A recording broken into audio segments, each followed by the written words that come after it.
That was a fun weekend of Phillies baseball. Maybe they don't stink after all. Melting pot of topics today. NBA Finals came to an end yesterday. A big trade in the NBA. So much to get into. It's Kincade Salciunas, 97.5, The Fanatic. This is Kincade and Salciunas. When we grouse about a sweep for the Pirates, which you should be embarrassed by that. Yeah. You got to bring up the fact that the division-leading West, Dodgers, the division-leading Central, Cubs, you're 3-0 in series against those two teams. That's why there's, to me, the misconception of, well, they can't beat any good teams. They only beat bad teams. They've played well against good teams, too. We've seen something in the last few weeks that you guys have never seen. The erratic EKG nature of a baseball season. Kincade and Salciunas. John Kincade, Andrew Salciunas. 97.5 The Fanatic and 97.5thefanatic.com.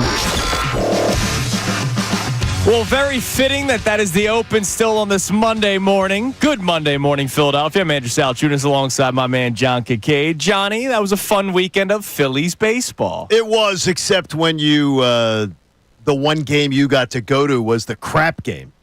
But it was a fun weekend. I'm sorry, you went Saturday. But it was a fun game, and I was thrilled to meet a lot of our listeners on Saturday night over at Live Casino beforehand. Nice. Over at in the Hall of Fame Club beforehand. Oh, nice. So we met a lot of on your success, lot of listeners. It was fun. Thank God for the air conditioning before. Oh, yeah, dude, I bet. That was nice. It was hot. I'm sure it was hot on Saturday. Longest day of the year for a reason. Yes. The 21st of June. But it felt like a longest day.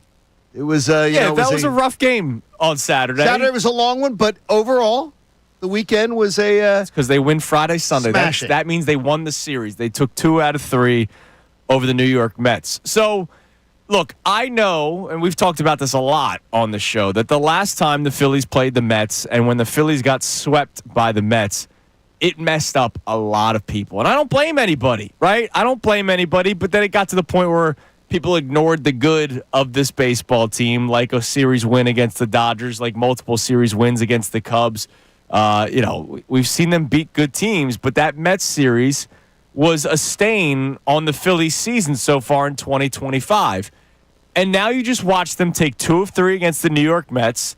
They retake the lead in the National League East with a full game lead over the Mets. Phil's now 47-31. Here in the month of June, they're 8-2 in their last 10 games. They've been beating good teams during this stretch, so it's not just, they're beating up on the bottom feeders. I know they beat 3 or 4 against the Marlins, but we saw that series against the Cubs. And so that open that you just heard was very fitting for today's topic. If you're going to grouse about getting swept by the Pirates, which as you said, John, you should, you also have to sort of celebrate the good. You do? And we saw a good series overall for the Phillies, taking 2 of 3 against the team that we saw eliminate you in the playoffs last year. We saw sweep you earlier this season, and it hurt to watch that happen. I understand. I hate the Mets. I'm wearing a Mets suck shirt today for our YouTube audience. I love it, by the way. But watching the Phillies take 2 of 3 against that team yesterday, for the people that complain every time they lose or say they stink or they're not a playoff team or they can't do this, they can't do that, fire this guy, trade that guy. I saw last week we talked about a guy, John Foley, gave the idea of if the Phillies were sellers. In sellers. I hope this series did something for people. I hope so, too. I know, again, and it is something, and I'm going to thank Elias for it in 25 days because Connor hasn't been alive for it. You haven't been alive for it. Haley hasn't been alive for it. In 25 calendar days, you have never seen the Phillies 3.5 up, 5.5 out, and 1 game up. It's amazing, isn't it? That is 25 calendar days. So if the fan base has seemed erratic and a little schizophrenic and crazy to you, there's a reason. You guys have never lived through it. Now, I don't remember living through it, but it had actually happened at some point in my early lifetime. I don't remember. What year was it? Did it say? I mean, really, 70s. Okay. So I don't remember anything of it happening. So it happened. It's never happened for you. So I would imagine for many of our listeners, our listeners tend to skew. We tend to skew like a younger audience. Mm-hmm. Many people have never lived through this. Okay, but where they looked great on May 29th, They looked awful on June 9th, 5.5 out. And being 5.5 out is significant.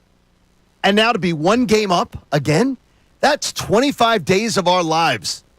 And I don't see any hourglass in front of us. I mean, it's crazy. That's 3.5 weeks of baseball. Now, and we've lived through my that. question is, why was I calm throughout it? Why was Connor calm throughout it? You mentioned that there were a lot of people in our age group that's never seen this before, but a lot of people reacted as if, I mean, we literally had people calling in or texting in or tweeting in, whatever, however way we communicate with our great listeners, about how the Phillies aren't going to make the playoffs. Well, and we say that's stupid. That to me is stupid. Yeah, but why did some people handle it a lot better than others? Because I think there's levels. Okay. And I said it yesterday, and I'll say it again. Nothing that happened last night. If the Phillies had lost last night, they said it before the game, and I'll say it again. You said it on Friday, I know. If the Phillies lost last night, it wouldn't have swayed my opinion on whether I think they would have won in October. If the Phillies won last night, which they did, thank heavens they won, it doesn't sway my opinion about whether they're going to win in October. Yeah, I said on Friday, if they swept the Mets, I wouldn't even say that this division's over. I still think the Phillies win the division because I think their pitching staff, and you saw it, is better than what the Mets have. But I still wouldn't have. I would have jumped for joy just because I was happy that they did it. Now, you say the pitching staff. I don't think this pitching staff's better than the Mets. This starting pitching staff is. Oh, okay. This bullpen is atrocious. Correct. When I say pitching staff, I go starter. Well, starters. Yeah. Starting pitching, I think the Mets are strong, though. They got a strong pitching staff. And when healthy, which they're not right now, they have a strong starting pitching staff that isn't just totally embarrassed. But I am a huge believer that if this bullpen isn't changed, look, this weekend's great, but I still think the same warts that existed when they were 3.5 up, 5.5 down, or 1 game up this morning still exist. And that's what I'm waiting to see them fix. Yeah, and I think they got a month and a week to do that. I think that they will. I think that they will do some of those things, but I'm going to wait and see what happens. It doesn't change. Like, last night's game doesn't change my opinion about what I think is going to happen in October, because as currently constituted, I still think they've got a ton of flaws. Right, but if they did lose yesterday, you're talking for yourself, and for me too. Exactly. I would not have freaked out. Again, I'm not jumping for joy that they took 2 of 3. I'm just happy that they did it. I am thrilled. It was nice. I did not want to come in here this morning talking to a lot of people that would be panicking. I did not expect to see the series that we saw. 3 blowouts. I would have said, like, on the if we talked about it on Friday, if someone said to me, there are going to be 3 blowout games. Right. I would never have expected that with those 2 teams. That's not the series that I expected at all. And I'm glad 2 of them went our way. Right, yeah. I'm glad the Phillies are on the right side of history. And Friday night was just delicious. Yeah, and Zach Wheeler, even though he wasn't his best, he was struggling. He was a big game pitcher though. Like every time he got into a jam, he got out of it. You saw it in the first inning. You saw it a couple of times, and I love that he was barking at the home plate official that night. I thought it was awesome. How about the third base ump who checked him on the 1? That checked and said no swing, and then when he got the Zach, he turned over. Yeah, he looked over at him. I love him. Zach Wheeler's a big game pitcher, man. It's great. All right, so we'd love to hear from you at 610-632-0975. On Friday, we asked the question: would this series do anything for you if the Phillies were able to win the series, sweep the series, whatever? They take 2 of 3. We had people that sent in the built-in excuses of, well, if they win, it's because the Mets are hurt, or it's because this is happening, or that's happening. Now that it actually played out, and you saw the Phillies take 2 of 3, are you feeling better about this baseball team, or are you going to be somebody that is stubborn and will not allow anything to sway you until maybe the trade deadline? Because it has been a crazy couple of weeks in this fan base when it comes to this baseball team. They're on pace for 96 wins. Yeah. That sounds pretty good to me, Johnny. Yeah, it's better than last year. You can text and you can call in 610-632-0975. Now, coming up next, before we get to any of our text messages, I need to do a wellness check on John Kincade. I'm worried about you mowing the lawn today. This wellness check is sports related, but sometimes things are bigger than sports. It's Kincade and Salciunas, 97.5 The Fanatic. We want to hear from you. So text us.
It is 6:14 here on Kincade Salciunas, 97.5 The Fanatic, talking bribery off the air with children. I'm all for bribery. You're damn right. Talking bribery. You'll learn it, Connor, when you become a parent. Yeah. Parents will tell you. You'll meet some parents someday when you become a parent. You'll meet parents that will tell you shouldn't bribe your children. You shouldn't give them say if you do this you get something.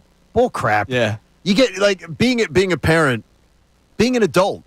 Bribery works for us. That's how the world works. Yeah. Bonuses work for us. Since the sun has stayed up longer, my son has been fighting going to bed. Yes. So we started the star sort of treatment. You go to bed calmly, you get a star the next morning. You get 5 stars, we're getting you a big cookie, man. Wait, can I start Big this cookie. Can I start this with Christina? Yeah, he's I'm Maybe a sure. gift. Oh maybe yeah, a I'm sure gift- she would love to maybe hear a that. gift card to somewhere. All right, I need to do a wellness check on you, my man. Wellness check. Yeah. I'm fit as a fiddle. Doctors, the blood tests are good. Well, yeah, this is not. I'm only this waiting is for not one cancer, more. This is not cancer related. Okay, I I'm just waiting for promise. one more. By the way, I walked 18 on Saturday, and I made a decision in like 92 degrees. Walked 18, fell apart in the back 9 a little bit. I am never walking again in this heat. Yeah, no, that sounds horrible. Yeah, it was bad. I'll be walked- honest. I never have to be the golf walker ever. I was in like my life. 11 holes in, and I said, okay, I made a damn mistake. I was 9 holes through, and I'm like, oh, I'm feeling great. Then I made a mistake. Look, I get it's good exercise and stuff. Yeah, it was good exercise and I everything. can play golf and then walk afterwards. I almost died. Wanted to. Felt bad. All right, so Phillies take 2 of 3 against the Yeah. Mets.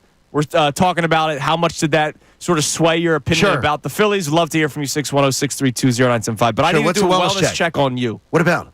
So John Kincade, the night before every show, sometimes texts me or emails me sort of topics to throw in, throw What did I into do the last show. night? 'Cause I never remember if I text or email. You emailed. Okay, emailed You're last on an email stretch right now. I'm on an email For stretch. the longest time, it was text. Now all of a sudden, it's email. Okay, which do you prefer, by the way?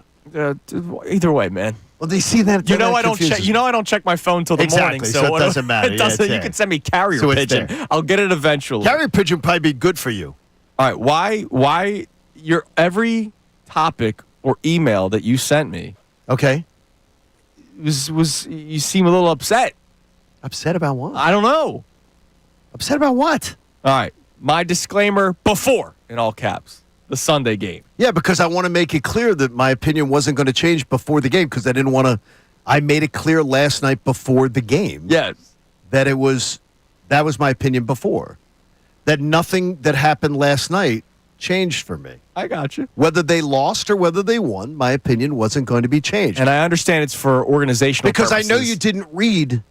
You don't read the night before. Correct. So that way I wanted you to know this is sent before. Yeah, I know. So it's not. It's a point of. It's a point of reference. I know how to check a time of when an email I don't know was that. sent. God knows. I don't know. On a text, I don't know that you see a time. I know how to check a text. So I don't know if you see text time. And I understand this is for organizational purposes, but they're all in bold. Yes. So that makes it sound even angrier. Well, I right? always try to make each. No, I try to make each topic in bold. I know. For God's sakes. A Friday to remember and a Saturday to forget. Correct. Because I sat there through it. I know you did. And oh my gosh, was it a Saturday to Here's forget? another one. The Bryce Harper misinformation and another misdiagnosis campaign. Yeah, it's another misdiagnosis. The Aaron Nola? How many times can we? It's feeling like the Sixers.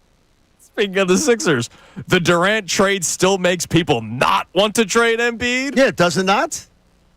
You're gonna double that. You watch what teams are doing. Oh, we're going to talk about all this. Good. I'm just saying to you. Trust me, all these topics But why does are that not- built into the show today. I'm saying to you is that not a? You're watching how other teams are doing things. You're watching how other things can move. People can move on, and can do things, and can turn the page in life, and can get on to the business of doing things. Uh-huh. And by the way, if you don't smell a rat around the Phillies, you're sticking your head in the sand. So what are we going to do? We got to keep kicking the can down the road on this Harper thing? Oh, now it's like rat. What are we talking about? that we're being lied to? That we've been lied to for a month on this thing? Lastly, and we will talk more about this in the next segment. Pump the brakes on the knee-jerk Mick Abel hot takes. Now, I want to read this word for word. Read it word for word. And then we'll discuss more of this coming up next because Mick Abel had a bit of a rough night on Saturday. A rough night. It is almost as if fans want to root against their own prospects. Instead of rooting for young players to work through early struggles and stabilize, it's as if they celebrate an opinion they garnered by either reading someone else's opinion or from the limited times they have seen them. I'm armed with Hall of Famers, quote, first year numbers that make Mick Abel look like Cy Young. Compared to them. So coming up next, we will talk about Mick Abel's outing. Which was... And we will talk about whatever the hell your algorithm is, because I didn't see any of that on Saturday. Guess what? Let's just put a couple are people you know very well. Well, then I will have to... So you was Hear that? not paying attention Well, yeah. to your algorithm. Let's see. What was I doing Saturday? I don't even know what I was doing Saturday. I have a very boring life. I was just watching the game. All right, so we'll get into this Mick Abel thing coming up next because he had a rough outing. on Saturday, and we'll revisit something that we talked about on Friday. I think one of the balls just landed. Yeah. That Soto ball. It was hitting season for the. Oh, that ball. It might have hit where my car was parked. It was unbelievable, that moonshot. All right, we'll get into this coming up next. It's Kincade Salciunas, 97.5 The Fanatic. Fanatic Sports Update. A huge series win for the Phils. I'm Connor Thomas, and the Phillies took down the Mets 7-1 last night to complete a monster series win in the NL East. Jesus Luzardo was dominant, going 6 2/3 innings of shutout ball for the win in the game. And Mudo Sosa was just a triple away from the cycle. He had a great night at the dish. Rob Thompson talked about the big series win after the game. Huge. Feels good. Anytime you win a series, it feels good, especially within your division. It was a great win today because of the fact it was a bounce back from yesterday, so it was good. The Phils have the day off today before heading to Houston for 3 games against the Astros. Another big series for the Phillies right on tab on Tuesday. The Thunder, well, they completed their big series last night. They won the NBA Finals in 7, a 103-91 win over the Pacers. Tyrese Halliburton, unfortunately, went down with a brutal Achilles injury in the first quarter of that game. We'll keep you updated on NBA and NHL news because the NBA draft is on Wednesday, the NHL draft Friday. We'll talk to Pete Prrisco coming up at 8:25 about some quarterback rankings. This update's brought to you by Groundworks, your expert for basement waterproofing and foundation repair since 1997. Book your free inspection at groundworks.com. I'm Connor Thomas, and you're listening to the home of the Sixers, Flyers, and Union, 97.5 The Fanatic and 97.5 The Fanatic.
Kincade Salciunas, 97.5 The Fanatic, without Brendan Gunn today because he had a pretty special moment this weekend, Johnny. Congratulations to B. Gunn. B. Gunn and Grace engaged to be married. Gigi. Now she's going to be Gigi. That's right. That's a good point. That's a great name to be able to announce she can be Gigi. By the way, Grace is a great for Brendan and his Delco roots. Gracie. That's a great Delco name. Well, I think what Grace makes him smile. And more importantly, he managed to he was all smiles about the entire process. Oh, my God, yeah. He was awesome. And was very excited about it all and planned it all and worked at it all. And we kept it all under wraps. We've known about it for months. Which, by the way, speaking of, we kept this thing quiet, as we should. We should, right? We knew when he was proposing. And then 24 hours went by. We didn't hear a word from him. Yeah, I'm like, dude. Yeah, I was pretty sure she said no first. Like seriously. Yo, not like, even ooh, like damn. here's a quick little picture sent. Or I refreshed his Twitter and Instagram. I'm not joking, like 10 times going, can you post it down? Like, did it happen? My wife goes, do not text him. Oh, yeah, I didn't text him. Yeah. She said, do not text him. And I'm like, well, what do you mean don't text him? Because I did not follow his fiance at the time. So I didn't follow his fiance, so we didn't know what was going on. Right, exactly. And then he sent me the picture of the ring with the setup with Benari showing and our friends at Benari. So if you've been listening to the show, right, that the guy that knew nothing about diamonds that I've been talking about in the ads that I took to Benari Jewelers to get his ring, that was our own Brendan Gunn, and we kept it under. And we kept it. No, it's good work by Benari Jewelers. Oh, that's true. And they took great care of him. Yanni and Rachel and the whole gang at Benari in Newtown Square took spectacular care of him, and they're thrilled to have him as part of the family. And so, congratulations to the Guns to be. Yeah, it's awesome. It was a beautiful setup. We love you, Brendan. 100 roses. Yeah, how about that? I went 3 dozen when I got engaged. I went 0 dozen. I mean, seriously, he zero blew me out of the water. I just can't. All I could afford was the ring, for crying out loud. That was awesome. So congratulations to Brendan and his bride-to-be Grace. Wonderful. What? What was that? What was That was not me. There's nothing playing on my board right now. Was that you? No. No. What was weird? Okay, that's I thought great. that was your celebration music for Gunner. No. Like, let's play some Fox. We got a football. ghost in the computer. Okay, that's wild. All right, so That's great. Phillies take 2 of 3 against the Mets. We're talking about it a lot really today funny. on Kincade and Salciunas. But Da-da-da. I want to talk about Mick Abel a little bit Yes. from his outing on Saturday. So What'd you think Saturday? I thought he had a bad outing. That's what Period. I thought.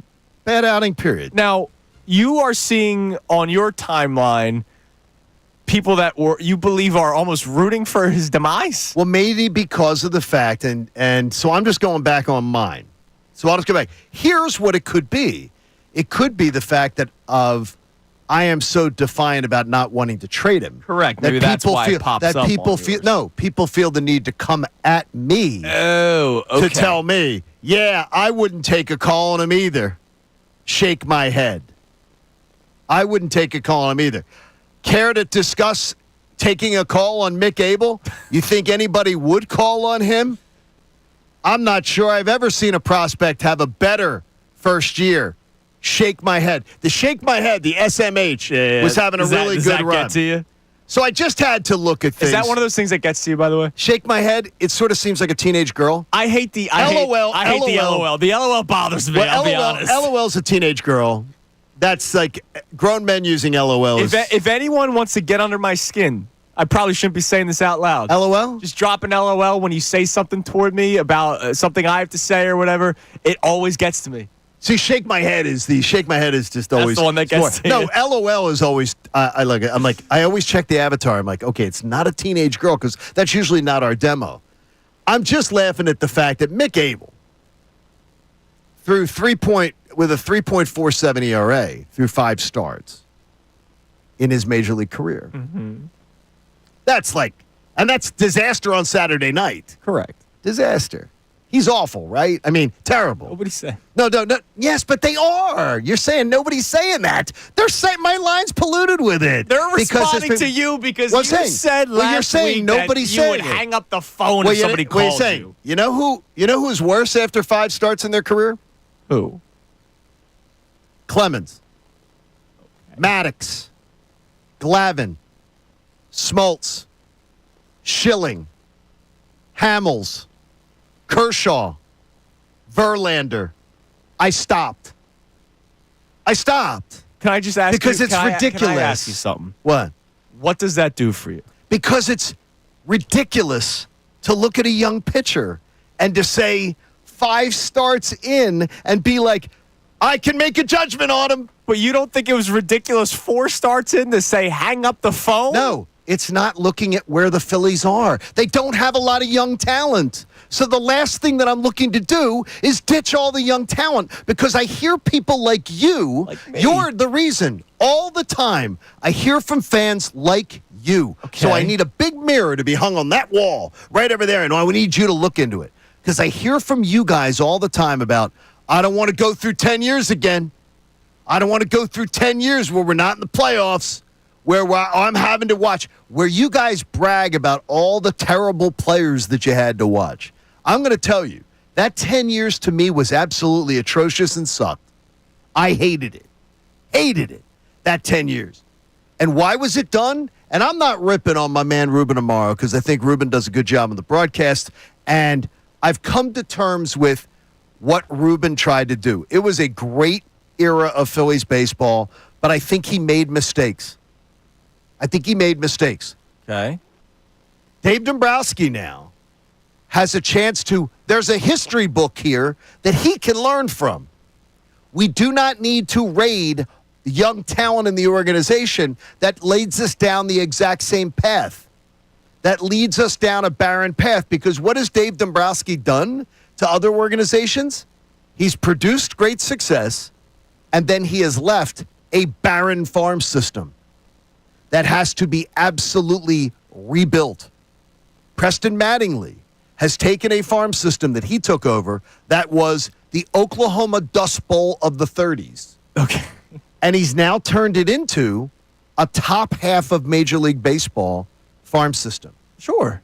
He's watered it. He's fertilized. I think Nick Sirianni would be damn proud of him. He would be. He planted, and he fertilized, and he did everything. fertilize. He did. Good job, Nick. That one was on purpose. But, I love that. But here's a couple things. So first off, we're talking about one player. We're not talking about decimating the entire farm system. But I can also say this. The 10-year drought was not just the Ruben Amaro trading away prospects. I can give you this, and I'll go backward.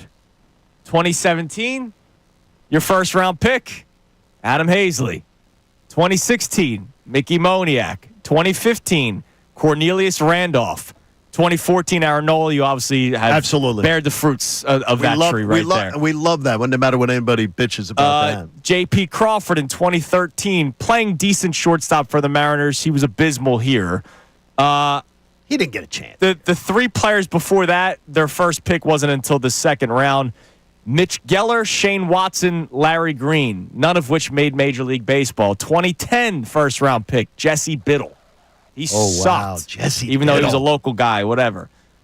It wasn't just because they traded away prospects to try to win World Series. It's also that when it was time to draft these prospects, which is a big part of their farm system, they were horrible during that 10-year stretch. I gave you one legitimate Major League Baseball player out of all those names, and that was an 8-year stretch. One. It was bad. Legitimate baseball player. No, it was bad. But I don't want to take a chance that everything's going to be. I'm not assuming, even though I'm very proud of what Mattingly's done, I think has been extremely impressive. I don't want to just assume that it's going to be perfect from here on out or really good from here on out. But, I hadn't seen anything from Mick Abel to just say, almost untouchable. See, I like the fact that up until last year, up until the 2024 season in the minors, Mick Abel was a guy that everybody in the organization, he was a top prospect. Yeah, high life on his fastball. And all that kind of stuff. everybody around Major League Baseball and talking to, in fact, an opposing general manager, that he was somebody that was always being called upon when people were talking about talking trade with the Phillies, Mick Abel was a name the teams were trying to get. Yeah. Last year, he was a guy that was really struggling. And this year, he's showing more of the guy that they thought he could be. And so I'm just saying, I don't want to see him go. Especially with, I don't know what Nola's going to be. Right. I got you. I got 2 more years of Wheeler. Luzardo's under contract for another year. Rangers going out the door. I can't just say I'm going to go buy because the owner seems like he's sitting on his checkbook. Well, I want them to buy. Yeah, but it seems like he's sitting on his checkbook. Well, because of the big long-term contracts that he signed. Well, what if there's a guy that's available who's on a 1-year deal? That'd be nice. Because coming up next, I heard Ray Dunn this weekend mention a name that intrigues me. Ooh. So I'll give that to you guys coming up next. We'll talk a little bit more about Bryce Harper, who we found out is alive, as he was on the Sunday night broadcast yesterday. And we'll check our text messages for the first time this morning. Did that Phillies-Mets series do something for you? If anything, it should just keep the people from complaining every single day. It's Kincade Salciunas, 97.5 The Fanatic. Ray Dunn, Mike.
Fanatic. So I was listening to Ray Dunn over the weekend on my way home. I had an ESPN shift yesterday. So I saw Ray. I saw Silvana yesterday. Saw Mike Gill. I like coming in on the weekend. I get to see people that I don't get to see every single day. Even though we see Ray Mr. Gill? He was doing good. Good. And so as I'm driving home, I was listening to Ray. And Ray was talking about the outfield and what the Phillies could do in the outfield. So I'm curious to get your guys' opinions on this because I'm intrigued by it. There's still similar flaws to his game that just is too on par with a lot of the players on this Phillies team. But he's a right-handed bat, which is something this team desperately needs. And he's a right-handed bat with pop. So Ray brought up the Angels. The Angels have said that they're not going to trade players away until they are out of the race. By the way, they're 4 games under 500. So I don't know if they'll be officially out of the race, but if you're a smart owner or a smart GM, you could probably tell if your team's going to make it or not. Okay. We still have 5 weeks until the MLB trade deadline. Ray brought up the name Taylor Ward, who is a corner infielder or corner outfielder. He's played both. He's played both, but more comfortable where, though? He's been playing outfield this year. Right, exactly. Yeah, he's been playing outfield. So he would be He'd supplant Kepler. He would be your left fielder. Now, he's hitting .210 this year. He strikes out a lot, but he has 19 home runs. He has 52 ribbies. He provides pop from the right side, which this team doesn't have, right? They just don't have it. But to your point, he kind of kicks Kepler out of the way. And you'd get him for a bag of balls. I don't think you're going to have to pay all that much. He's on a 1-year deal. Top 10 prospect you wouldn't have to get a top 10 prospect to get him. Yeah. By last year's trade deadline standards, I've been doing a dork boy dive into it. Right. You wouldn't even have to give up a top 10 draft pick to get him. Now I got to ask Mr. Kepler in the other studio because you're the Max Kepler's #1 fan. That's a male. Because there's a lot of women which that puts me in there's a lot of women time. that like Max Kepler. Yeah. Your thoughts on Taylor Ward? Now, again, you could still go with the platoon idea, but I don't think you're trading for Taylor Ward and telling him that he's a platoon player. Just like Austin Hayes, who was a platoon player, they told would be a starter until his kidneys sort of fell apart. Well, Taylor Ward is interesting because it's kind of damned if you do, damned if you don't. Because if you go get Taylor Ward, you know what's going to happen is all the people who were mad about the strikeouts and the living and dying by the home run over the past couple of years, they come right back out and they're like, this team strikes out too much when you get a guy like that. I like him as a player, and I'd like the pop to be in the lineup considering the Phillies haven't had that as much as we would like this year. And specifically the right side. Yeah, exactly. I don't think it would be a bad move, and I'm not comparing the two players, right? I'm not saying he's similar to Cedric Mullins, but when I look at an outfield move, I'd like it to be more impactful than that. I just don't know that player exists right now on the market. Right, and that's the thing. It may not exist. And if I'm comparing him or Cedric Mullins, now Cedric Mullins may be more of a complete package because he can play center field at a higher level than he can play left field, but you bring in one of your needs. Is right-handed pop. He would come in today, if he got traded for today, second most home runs on the Phillies, 10 more than Bryce Harper, Trey Turner, and Max Kepler, who are tied for second most home runs on this baseball team right now. I'd love this move. This is Ray Dunn? Yes, Ray Dunn. I heard Ray bring up his name. I would absolutely love this move. By the way, his 52 RBIs would also be second most on the team, only behind Kyle Schwarber. Ray Dunn, we'll hear more of him today with Mike Missanelli, right? Yes. Then that's a reason to tune in because that is a smart, fit, don't have to give up a lot, fits a need, logical. Now, the question is, if you do that, does that take everything off of the board for center field? And Ray then asked the question. Well, Cedric Mullins, to me, is a waste of time. Right. It's a waste of time. But as days go on, it's funny, we were just talking to Haley about doing some digital content stuff, right? Mm-hmm. And we were talking about, when certain prospects might come up. I don't know I don't know when Crawford's coming up. We had, who was it? Was it Tim Kelly said maybe September? Yeah, Tim was talking about If you're calling late, somebody up for a September call-up, I don't think they're in your October plans. I would agree. So that would tell you that you're not. And why he's not? It makes no sense to me. Yeah, it just doesn't. It really makes no sense to me. But a lot of what the Phillies do doesn't make sense. So Taylor Ward, your left fielder, and then you're just trotting out the Marsh Rojas platoon. which I still don't like, but at least I have a right-handed pop bat because Max Kepler, even though he's hitting better as of late, was still, to me, an unnecessary signing. The fans are really lame on it, too. I monitored the other night in person the introductions. Yeah. It was just another player left-handed slap hitter. I understand that he hit home runs 6 years ago, but he's another guy in this lineup. The Kepler Marsh the other night. You're going, it's Kyle Schwarber. It's even Trey Turner. And Trey Turner, leading the National League in hits or whatever. But it's Trey Turner. It's it. And then the Kepler and Marsh, it's very subdued. There's a very mixed crowd. Well, yeah, but no booing. But no booing though. No, that's fine. By the way, Alec Boehm up to 290 now, which is tremendous. He was at 293 the other night. All right, tell me about Bryce Harper, because speaking of Nerd Boy, you are monitoring the Bryce Harper situation. Well, I'm tired of being as if it's one of your soap operas. Well, I'm tired of being things in Genoa City are a lot more calm than. Well, it's like we're being. Someone's peeing on you and telling you that it's raining. It's a joke. This situation with Harper's a joke. They're not telling you what's going on. Now it's what? Well, maybe in 10 days we'll reevaluate. Tell us the truth. Just tell us what's going on. So I heard Dave Dombrowski say something to the extent of the doctors say he's clear. But Harper is still not necessarily comfortable. Yes. And that's why he's doing the swings off the tee and soft toss. I only did 45 swings and no need to rush it, and I'm just going to see how I feel. Now, let me ask you something. No need to rush it. Right? No need. Is there a need to rush it right now? I don't think so.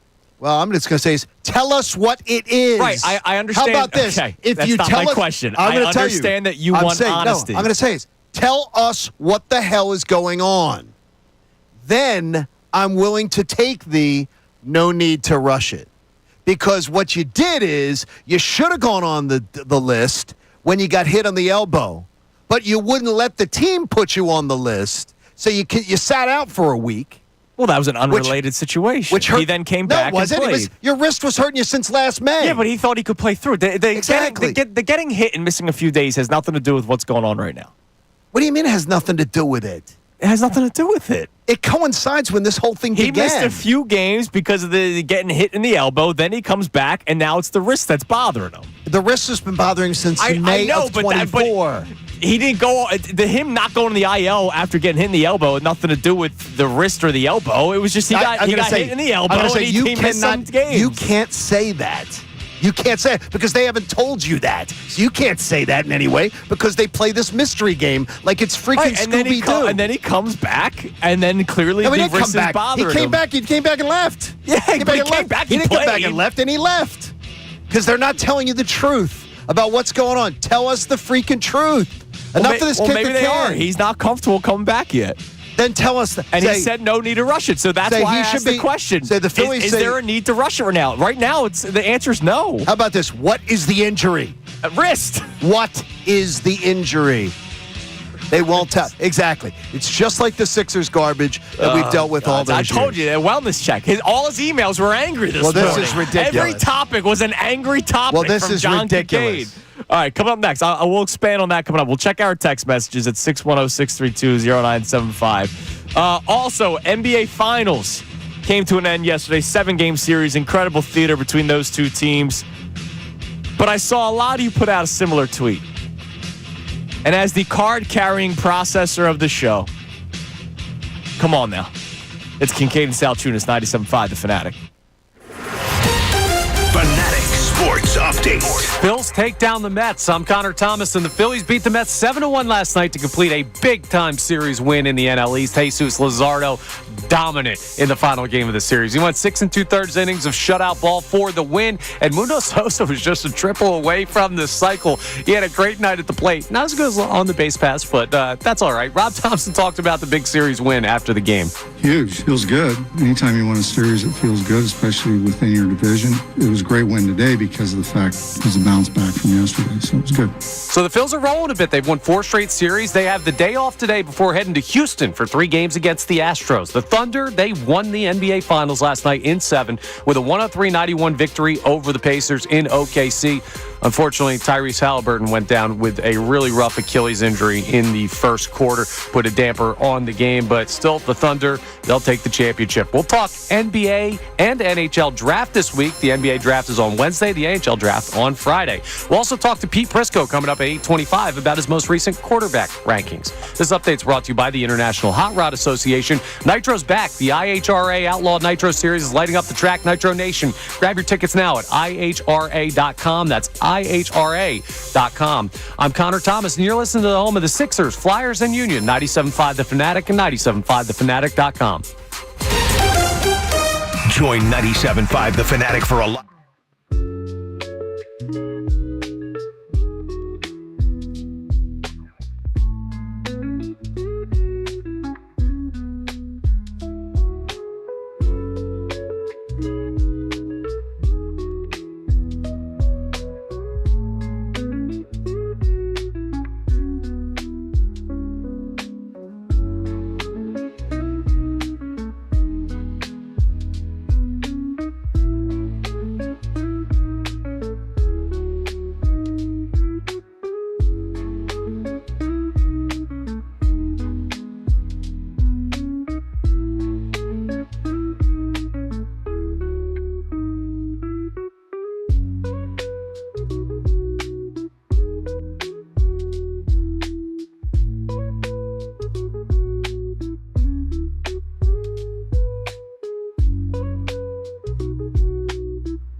All right, we got a lot of text messages coming in about our Phillies weekend, taking 2 of 3 against the Mets. Did that series do something for you? A lot of you before the series started on Friday.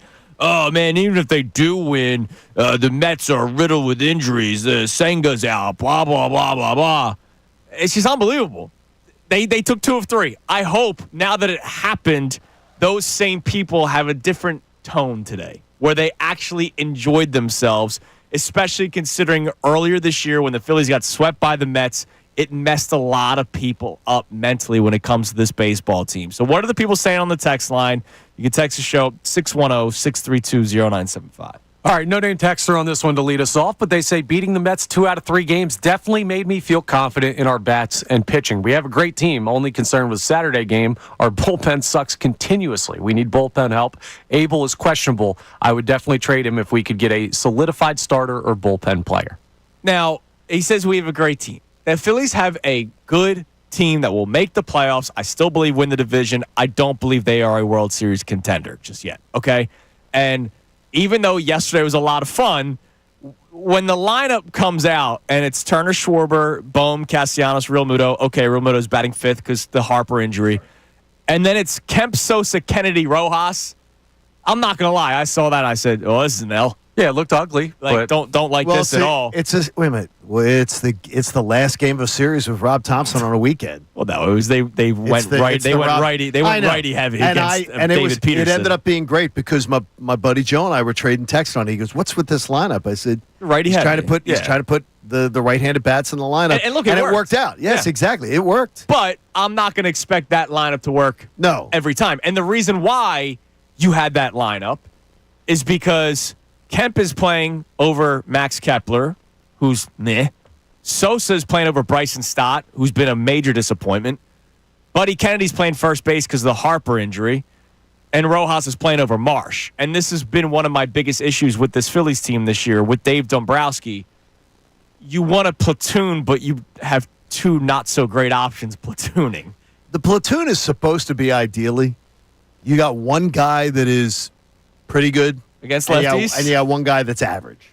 Against right? Yeah, it's average. But like it's that lineup comes out, I'm going, all right, this is a loss. Now, good for the Phillies. They got the win, and that's great because that puts everybody in a better mood today.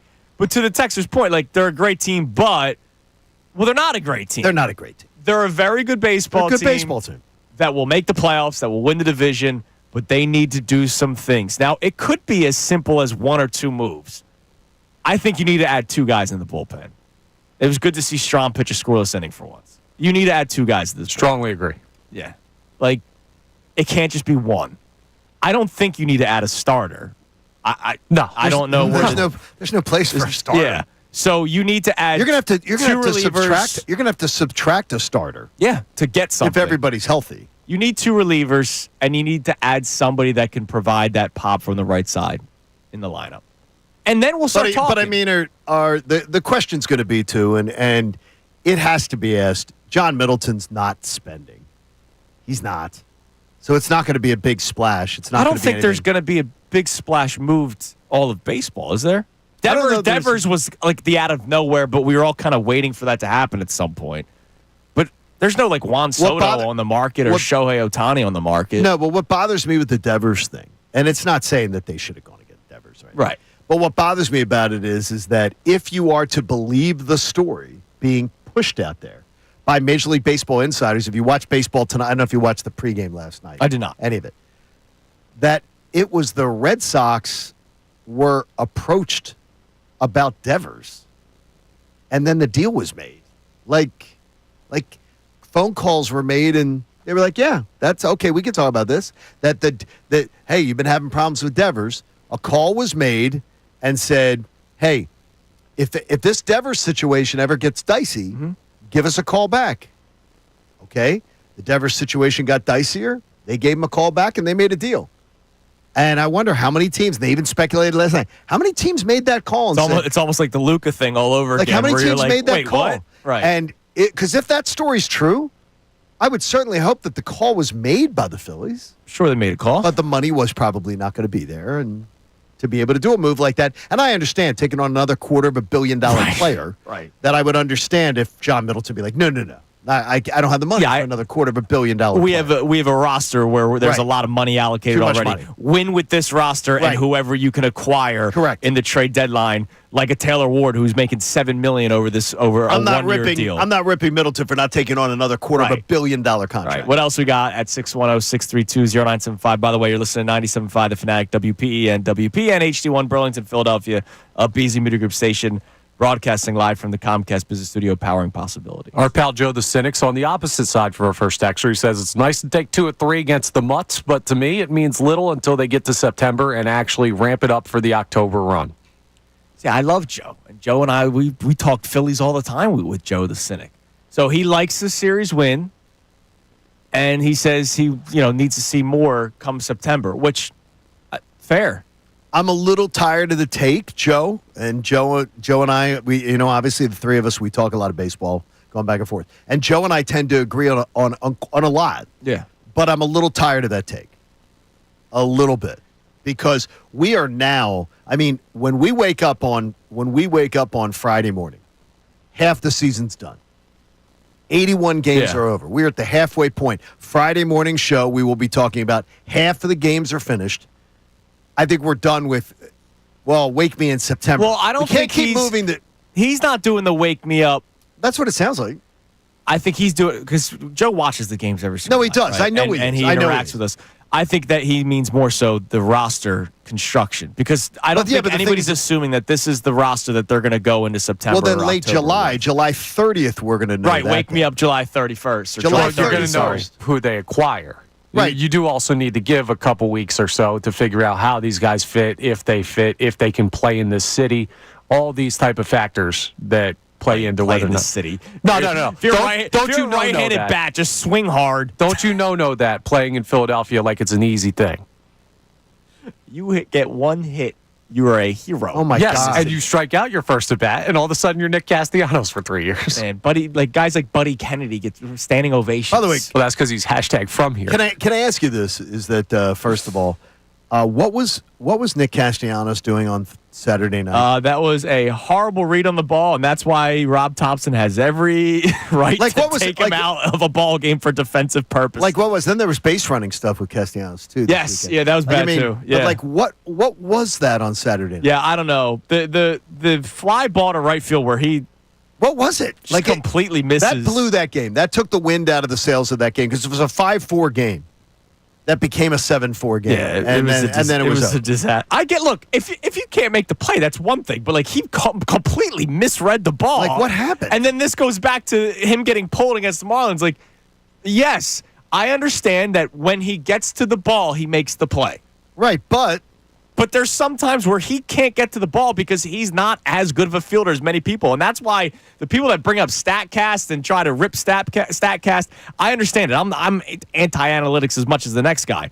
But there is being able to get to a ball versus not being able to get to a ball. And whatever happened that Saturday night, that was horrible. Now, were there any snarky texts from his family about that play? I saw people. No, about did he get it from his family? Were they snarking at people about that? I saw people tagging family members, and there were some responses. Okay, because you really that's what you open yourself up to. That's why I don't want her to do that for Yeah, I got you. Because then you open it up when stuff like that happens. People start tagging. And then you start tagging. And there were responses. And it becomes antagonistic. Yeah. All right, so we'll keep on talking about the Phillies over the course of the show. Obviously, we have a lot of texts coming in, so we'll get to more of it. But real quick, you know me as the process card holder here on the show, a revolutionary member. You were a cosplayer. Member of that. You were that great fan. You're a cosplay guy. You're like a furry, a basketball furry. But I only wore Sixers jerseys. It's all right. I didn't wear a tail. Well, you dressed up like a revolutionary. No, I never did that. I brought the fat heads. That was my contribution. Okay. Me and my buddy Joey.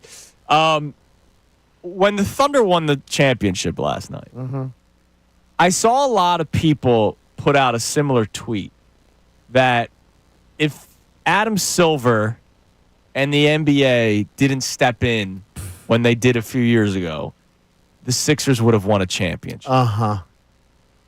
Again, as the card-carrying process member, because you feel a certain type of way. Right.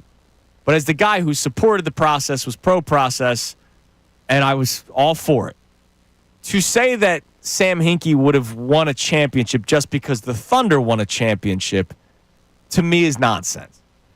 Are you wrong that they could have won a championship? No, you're not wrong, but how? If they kept doing what the Thunder kept doing. Was Embiid going to be healthy? No, but he's just saying butterfly effect. We can't say for sure. Right.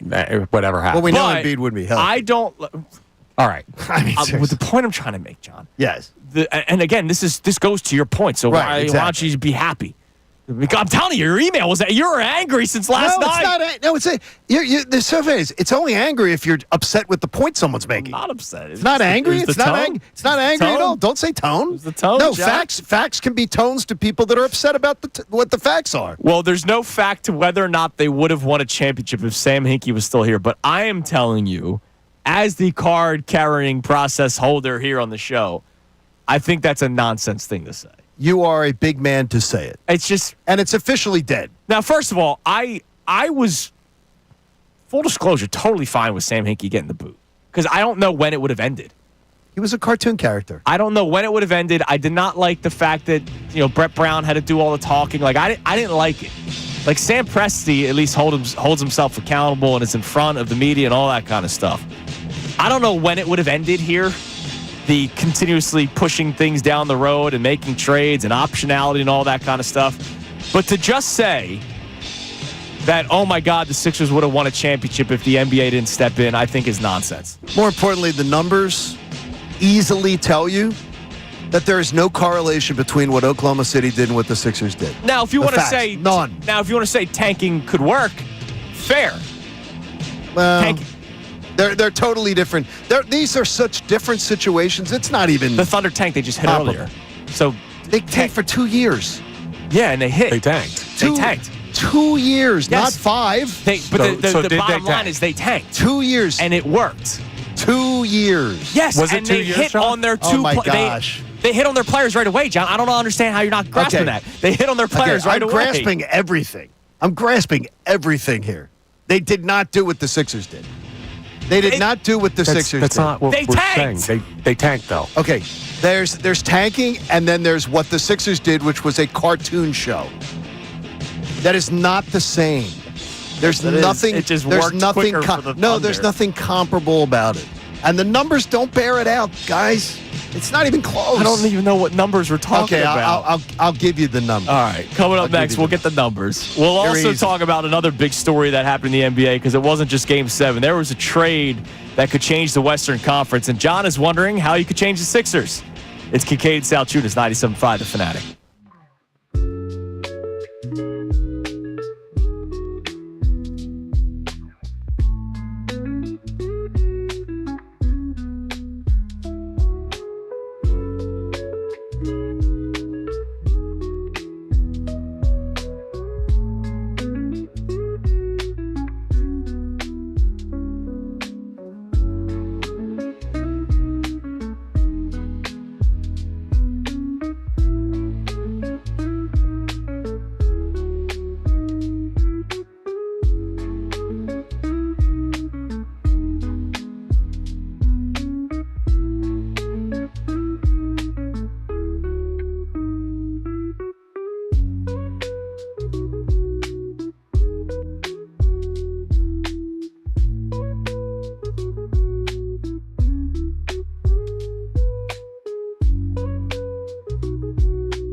It is 7:12 here on Kincade Salciunas 97.5 The Fanatic. Our YouTube chat thinks we don't know that the Thunder traded for Shai Gilgeous-Alexander. I don't know What do you mean? why you think that.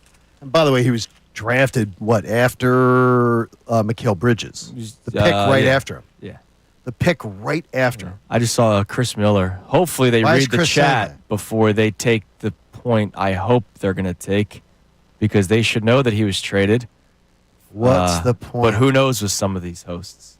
What is the point? I don't If get, only we were as bright as Chris Miller all the time. Chris, thank you very much. I'm just confused by what the point is. Yeah, I don't know what the point. But go on, John. I'll just give you- Johnny numbers over. No, here. just give it to you. It's real easy numbers. Is that, by the way, what the Thunder did, and I'm stealing this directly from the ESPN broadcast last night. Okay. And so I'm stealing their work. The Thunder, when everybody says that they tanked, the Thunder lost for 2 years, 2021 and 2022. In 2020, they lost in the COVID bubble. Mm-hmm. They lost in the first round, just like the Sixers did. They were a 44-win team and lost in the bubble. Then they tore it all apart and made a move. So for 2021, which was a partial season, and 2022, which was a full season, they won a total of, between those 2 years, they won 46 games. 22 and 50 in the partial season, 24 and 58 in the full season. So in those 2 seasons, they won 46 games. In a decade of NBA basketball, all right, 17 franchises had that kind of run. So if the Thunder tanked, half the league tanked. So if you put seasons together, that is crappy. It's crappy. It's bad. Mm-hmm. But half the league played that bad in time. Now, part of that's because of partial seasons involved, Right. which is one of the partial seasons from the Thunder. The Thunder were bad for 2 years. In their third year, they were 40 and 42.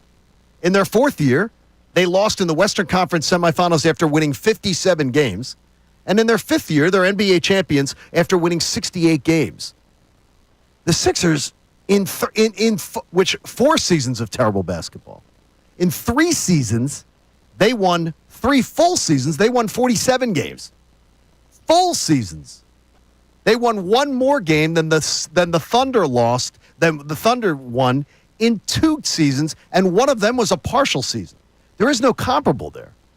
And more importantly, they won immediately, and more importantly here too, like look what the Thunder got this year. Do you know what the Thunder have this year? I don't even know. I'm probably you haven't even looked at it. What? Because I didn't know it draft either. picks? They have another mid-first round pick this year. Oh no. From another team. Oh no. And they almost had the Sixers. No. The Thunder have the 15th pick. Yeah, 15. Mid-first. The 24th pick from the Clippers, and the 44th pick from the Hawks. They have next year, they potentially have the Sixers' first round pick if it's not in the top 4. Correct. They have the Jazz's first round pick if it's not in the top 6, which it might be. Might be. Yeah. They have their own As long as first they don't round get pick. screwed from the lottery balls again. And then they can have a swap pick with Philly in the second round. The Sixers have no picks next year. None. Like, they built a masterpiece of doing it. But what they did is, too, they didn't draft. When they didn't draft, they didn't draft high either. They didn't draft. The Sixers had, during their tank years, had 2 number 1s and 2 number 3s to draft. They drafted 2 once and 6 once. Because the lottery ball. Yeah, they The lottery drafted. ball Yeah, they drafted 2 didn't once bounce their way. and 6 once. Yeah, but you even said it when you went on this diatribe that they tore it down. Yeah, but they tore it down. But the thing is if you They go just by built it back up But if quicker. you go by NBA standards, everybody does what they did because they only did it for. They were only bad for 2 years, and by the 46 win standard, every team in half the teams, almost half the teams in the NBA. Right, but again, the point I'm trying to make is They didn't do what the Sixers You bring did. up the Sixers, right? Right. I'm sorry to go down memory lane here. the comparison being made to what Hinkie and the Sixers did. It's no comparison. Tanking is tanking, in my opinion. Okay. All right. The Sixers, and I said this to you before, and you actually agreed. It may have just been bad timing because Michael Carter Williams was the first overall pick that everybody said, like, this is the By guy. the way, that was not. This is the guy that needs to be drafted. I raise my hand. I am not doing revisionist history. I agree with you. Everyone thought that he was supposed to be the pick. I agree with you, and I said or it not too. first overall pick, but whatever. The Sixers selected him. I wanted Michael Carter Williams, so I agree with you. He ended up being an okay basketball player. And he looked fantastic out of the gate. Well, yeah, his rookie year, and then we found out because Sam Hinkie then moved on. He realized there was a ceiling for Michael Carter Williams, and we found that out that he was right. Like, yes, Michael Carter Williams was not that great of an NBA basketball player. I think that was actually great foresight on his part. Jahlil Okafor, I thought was a miss from the I did not like it from the beginning. Didn't like it from the beginning either. And then the thing is with Embiid, you had to wait 2 years. Yeah. And he was still, to this day, whether you like it or not, is your best player. No question he is. And so the fact that he missed 2 years is part of the reason why the tank continued. Whereas the Thunder, they get Chet Holmgren. Chet then gets hurt right away, so he misses his entire year. Which helped them create the second year. Right. They wouldn't have even been as bad. They probably still would have been bad. No, they would have been bad, but they wouldn't have been as bad. Right. They won 46 games in 2 years. And that one was a partial season. But bottom line is they But lost. they weren't that bad. I mean, they weren't bad by NBA standards. Half the league was that bad over a decade period. And they hit on their high draft picks that they got by losing. But what they did was not uncommon. Half the league has a 2 years you can point to and go, yeah, everybody is that bad over time in the NBA. It's just sort of what happened. Yeah. And the Sixers not bad over 5 Sixers years. Went further and overboard, and I agree. And that's why I was fine with the league stepping in, as people say, I'm glad the Sam Hinkie thing. It's just a shame it didn't work out. But tanking works. Now, it's not the end-all, be-all. We found out with the Pacers. You don't have to tank.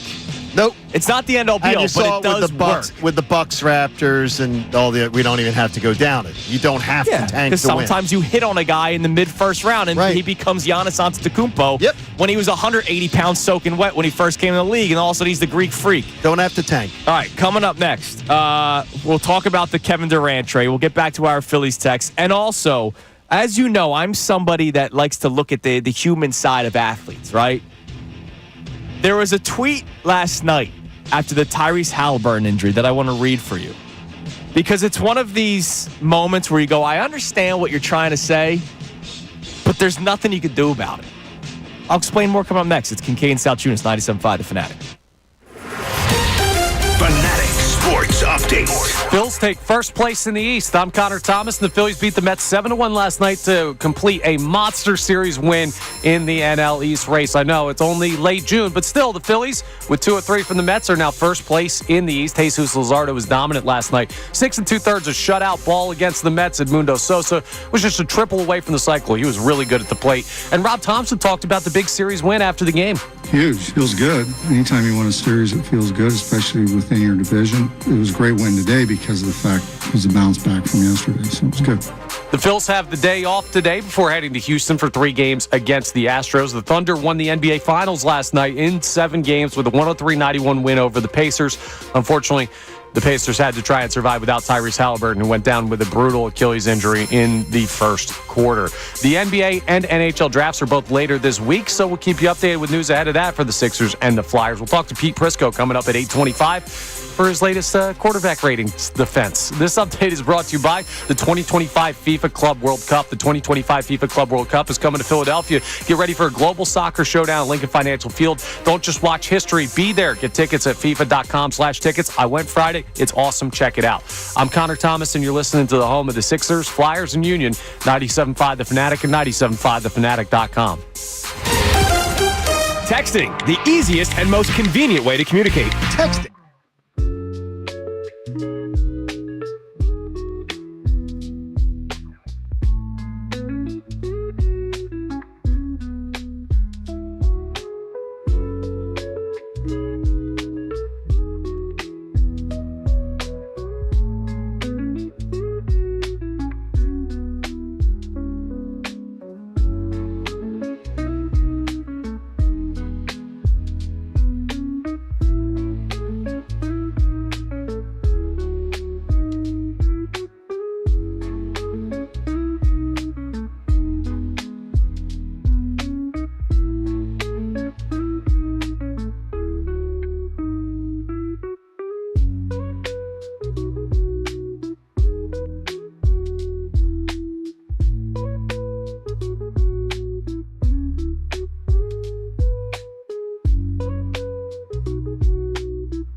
97.5, The Fanatic. Phillies take 2 of 3 over the Mets this weekend. So we're trying to find out if people are in a better spot. Now, John's kept the same energy that he had on Friday. Regardless of how this series played out, you weren't going to have an opinion on October. And I think that was the right way. But I hope you realize that there are a lot of people that needed that series to play out the way that it did. I got you. I mean, no, I can understand that. Look, Monday morning's better because they won. Oh, absolutely. Like Monday morning's a lot more fun when you do a show when you go and you kick ass over the Mets and you blow them out twice. I mean, that's more fun coming to work. How about that? Yeah. More fun to come to work. Well, and I think there are a lot of people that, again, the Mets sweeping the Phillies earlier this year, following the playoff series, the way that it played out and it last sucked. year. Yeah, it sucked. Yeah. That sucked. That was not fun at all. All right, let's get a couple text messages on that, and then we'll get to some more of this NBA stuff because there's a monster trade that happened over the weekend, and a tweet that I want to read to you where you understand where the guy's coming from, but there's just nothing you could do about it. Okay, what do we got on the text line, Connor? So we have a bunch of people checking in on the Mick Abel conversation as well. Right. So this texter says, John, you can't have it both ways between wanting talent for the future and being all in and winning this year. In order to win this year, we need bullpen help. That's possibly going to cost Abel. I don't want it both ways, though. I don't want to mortgage the future to go all in on this year. I don't think this team is close enough to push all my chips to the table and go all in. Now, I think that's where all in was the texter's expression, not mine. I don't want to go all in on this roster. There are too many holes in this roster. I think they can win with, if you fix the things like Connor, you were suggesting earlier, you thought 2 moves. Yeah. If there were 2 significant moves, I think 3. You guys said 2. And we can get into that more. 2 bullpen arms and a right-handed bat. But I think that I need 3 moves minimum. But I believe if they make 3 moves, and I don't think they have to be ultra life-changing moves, I think they can win a World Series. So I don't need to go push all my chips to the center. You can go and get these moves, not giving away your top prospect. Well, hang on. You can't say they have too many holes and then say they're 3 moves away. No, they have too many holes that are not fixed yet. When they're fixed, I can say they don't have those holes. Yes, right, but to fix those holes, do you want Austin Hayes again? No, but you don't have want, to get like Noah Syndergaard or I want Michael Lorenzen. What did our man Ray Dunn suggest yesterday? You heard Ray Dunn. Taylor Ward from the Angels. Taylor Ward's not going to demand a top 10 prospect. No, but a bullpen arm that's top of the line. You did not have to. A top 10 prospect wasn't traded at last year's trade deadline. What did you get last year? Carlos Estevez. And Carlos Estevez was a spectacular bullpen arm. Okay, so you don't have to. You might do not need 2 Carlos Estevez. Well, I think you need 1 Carlos Estevez. I think you need another stable Robertson type, maybe a Robertson David type, Robertson, like Okay. a journeyman. See, You're gonna get 2 relievers. It's gonna But you don't need to give up. You don't need. Last year's trade deadline shows you. Trade deadline in baseball, and I don't know why it is. I don't have it, and you may have a better theory than I do. People don't want to pay for rentals anymore, and people would rather have team control and all that kind of stuff. And that's probably more of it. Is that it's changed big time. I say it all the time. The NBA and NFL trade deadlines have become more exciting than Major League Baseball. When it used to be, remember hot stove and how big that used to be, like 5-6 years ago. We're not talking 30 years ago. We're talking about this decade. It was still exciting. The MLB trade deadline has become a snooze fest. Yeah, and it's the extended playoffs too. You think? Oh, that's another. So that's great a big part of it. So that's many teams are in. Is that there's so many teams, and you know what? If you look at the standings this year, it may actually play to more teams being buyers, less teams being sellers. Yeah, which is a problem. Which is a problem. So it also says though that what you are buying and what's available, you don't have to spend a lot on. Right, but if you're a Carlos Estevez, Robertson, and a Taylor Ward away from you believing this team is good enough, those aren't like this team has too many holes. That's a regular trade deadline for a contending team. I don't believe so, but that's okay. We just disagree on that. I don't believe that at all.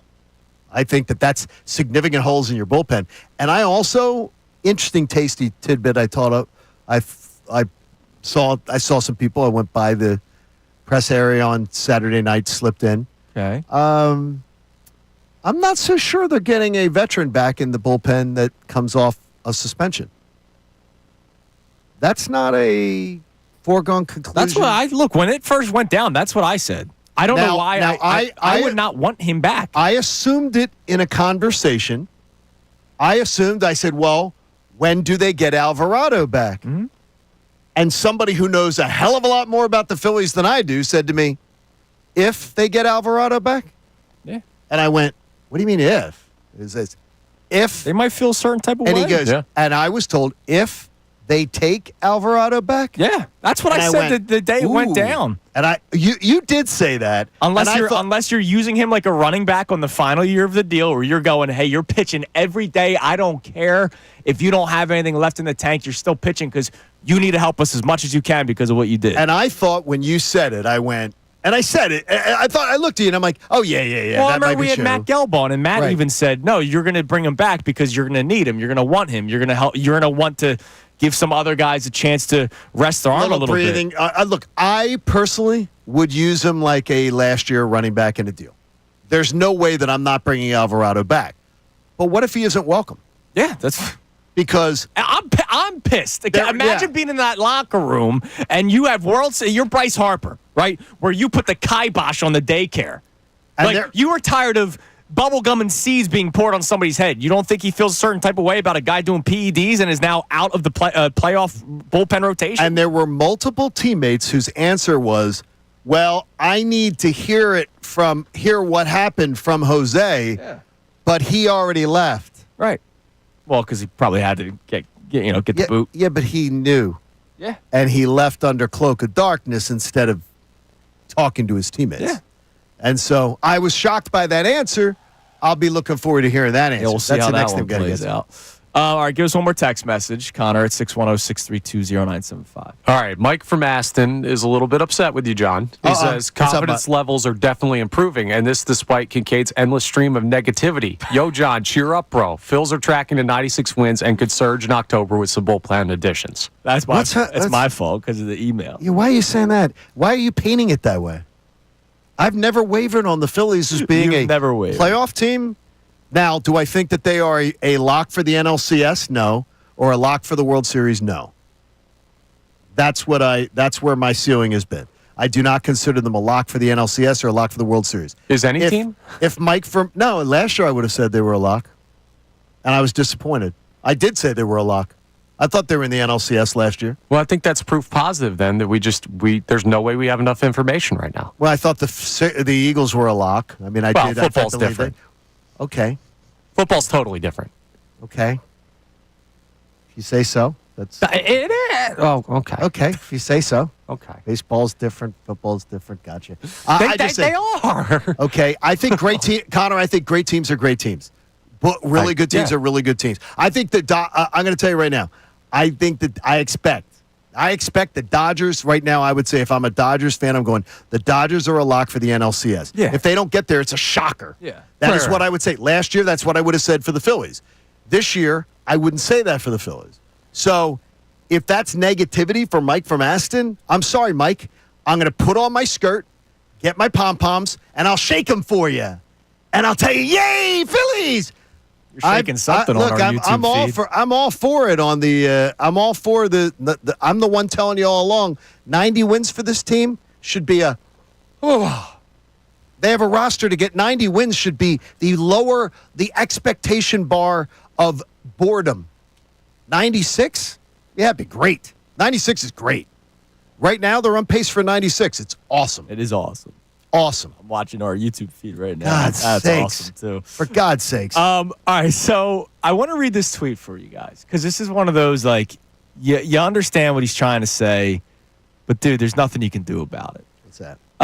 So last night, it was horrible what happened to Tyrese Halliburton. So early in the game, he tears his ACL, and it just popped. He was dealing with the calf strain. He tries to make a move, non-contact injury. He's done. He's out, and, it sucked, right? That was so sad. Because he was playing really well to start the game, too. What, 3 threes? Yeah, he had 9 points. He had 3 threes, 9 points, and then boom. And then who knows how the game ends up playing out if he was playing at his typical high level. So Victor Oladipo was on social media yesterday, and we'll get more into this coming up next. But Victor Oladipo put out this tweet And remember, he was a guy that was riddled with injuries in his NBA career. In the finals. So we just got to keep playing, right? Like it's okay, right? Like ain't nothing happened, huh? Like this is just a part of it, right? But what would this playoff run be without Tyrese Halliburton? What about Dame? What about JT and so many others? I bet we'll just blame it on the moment, though. LOL. There's an LOL. Oh, LOL. And hey, he got millions, right? So he'll be all right, huh? So what truly matters? The athlete? It's all good, though. I promise you I'm going to be a part of this change. It doesn't have to be a norm or just part of the game anymore in any sport. We can and will protect the players better. Y'all enjoy the rest of the game, though. Rest up Halliburton, bro. This will make you stronger. Is he saying that Halliburton was being forced to play last night? I don't know if it's that. Like, what's he talking about? Or should the league have stepped in? What? Or is he saying that the game should have stopped? I don't get his point at all. Like, I don't even know what the point is. I think what he's trying to say is, like, the guy got hurt and we're supposed to just keep going. Like, yeah, unfortunately. Yes, we are. And he's a grown man that chose to lay it all on the line in a Game 7 to try to win a title. People respected. Oh, my gosh, he's a hero. He's, like, to me, he's freaking unbelievable. I am pro thinking about the athlete as a human. Like, I always do. But that's one of those where you go, dude, what did you want him to do? Stop the game? No, did you want Halliburton to sit it out? When the DeMar Hamlin situation happened, that's one thing. Like the guy, right, exactly. It'll resuscitate him on the field. I'm sorry, this does happen, and you have to move on. Can I tell you about my Teddy Bruschi? Have I ever told you about my Teddy Bruschi and I getting into it? No. I'll tell you the story. All right. It plays into this. All right. Also, more Phillies text coming up next. And how are we going to handle ourselves moving forward is something we'll discuss when it comes to the Phillies. It's Kincade Salciunas, 97.5 The Fanatic. Ricky Bo, Bill Colarulo, Aaron Nola.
Salciunas, 97.5, The Fanatic. Before I get your Teddy Bruschi story, Oladipo put out another tweet last night because he was getting crushed for whatever he was trying to say.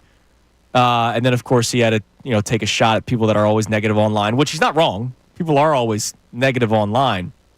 But he eventually got to saying, there should be a conscious and collective effort at a resolution. We don't have to be okay with it and just make it a norm. We all want to see the players and the best players healthy and playing at a highest level, so why not try to work towards a resolve? LOL, but okay, guys, have a good evening, though. I'm trying to watch the rest of the game. My bad. I thought I'd simplify it or dumb it down for the stupidity that is ignorant fools and cyberbullying. I'm sorry, you have to dumb it down even more because I still don't know what the hell I don't get what he's saying. I have no idea what the hell you're talking about. If he's saying something to the extent of the league should have stepped in and not let Tyrese Halliburton play, I'm sorry, dude. That's not going to happen. Halliburton himself said, if I can walk, I'm going to play. Like, what do you want the man to do? It's Game 7 of the NBA Finals. He's got a chance to win a ring. And, oh, by the way, he played Game 6 with the same injury, played 23 minutes. They blew out the Thunder, so he didn't have to play anymore. He definitely wasn't the... No, he wasn't But he himself. didn't have to play as much. And, look, what happened last night was horrible because who knows, like... No, he's going to miss next year. Right. I mean... And I get it. Victor Oladipo had a horrible NBA career because of injuries, right? And I felt terrible because he was a guy that I was excited for coming out of college.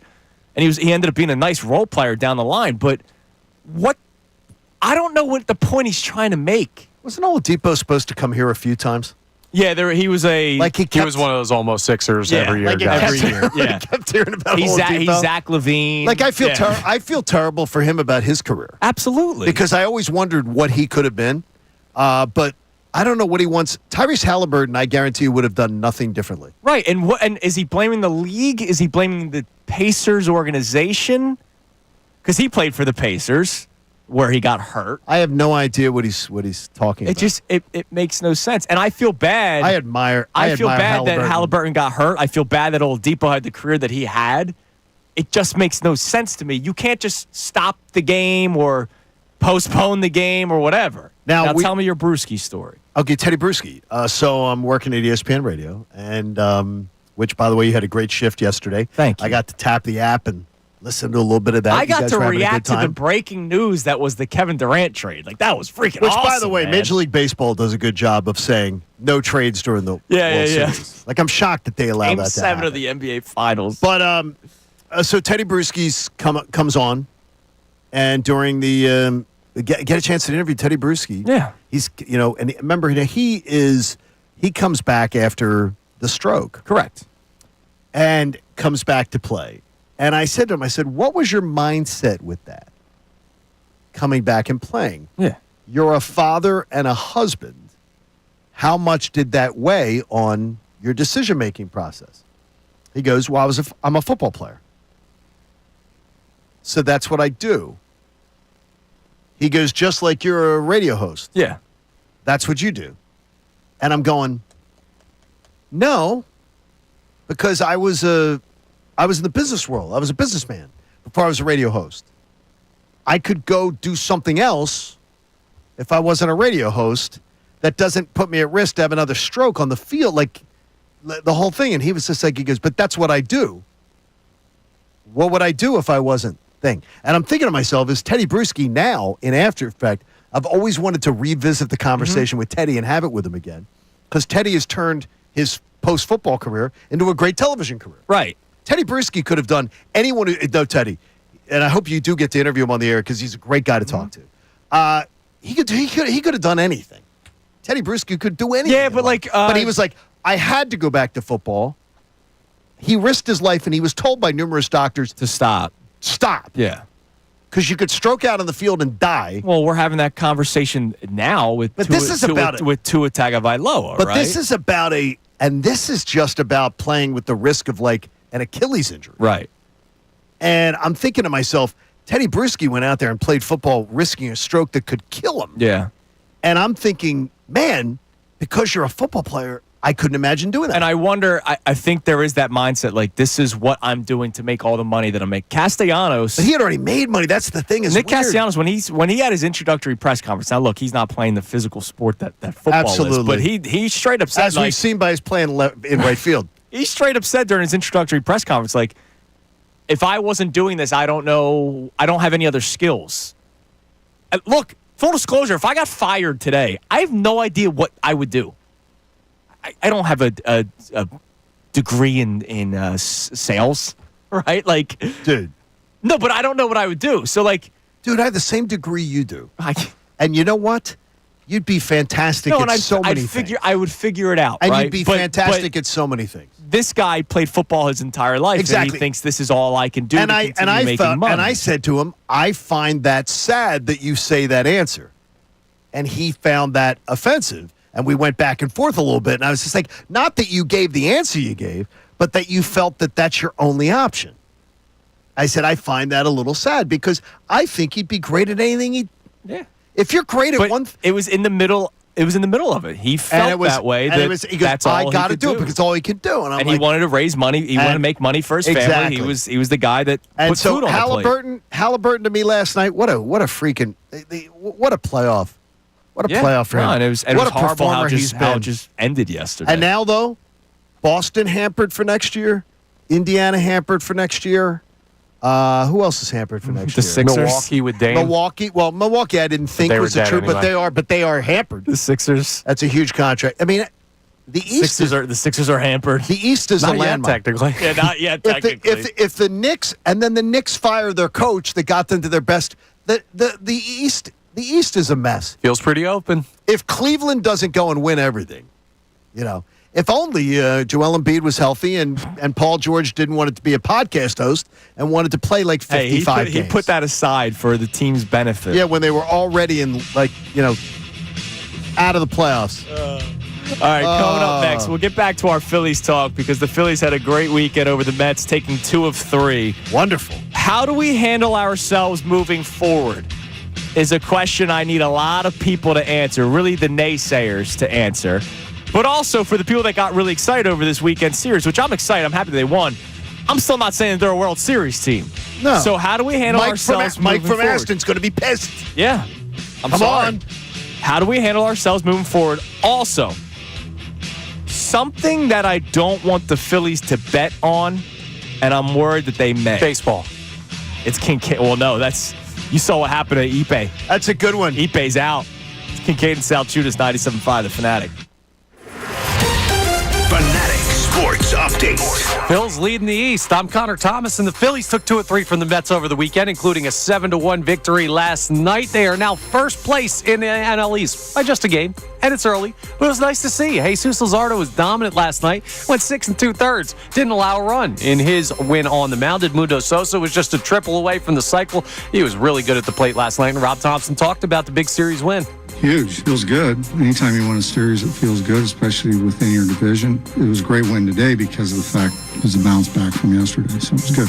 The Phils have the day off today to revel in their victory over the Mets. They'll be heading to Houston for 3 games against the Astros. That starts tomorrow night. The Thunder won the NBA Finals last night in 7 with a 103-91 win over the Pacers.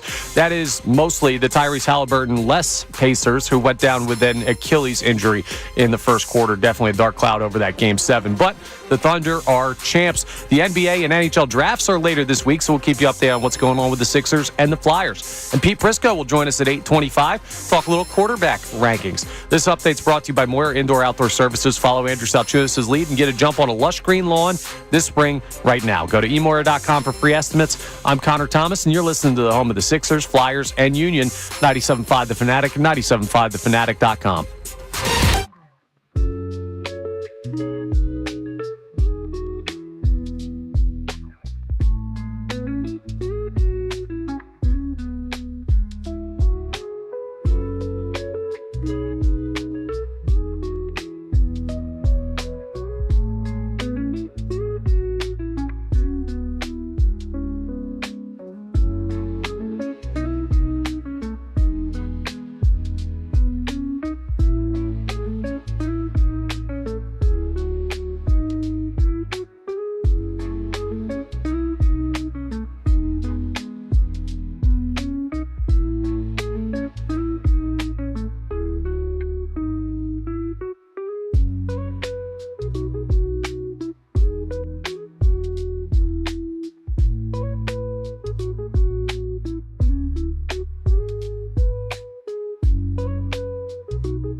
Salciunas, 97.5. The Fanatic coming up at 8:25. We booked him on Friday. Pete Prrisco of CBS can be joining us. He put out his top 100 players in the NFL list going into the 2025 season. And the Eagles had the most among all teams in the NFL. They had 10 players in the top 100.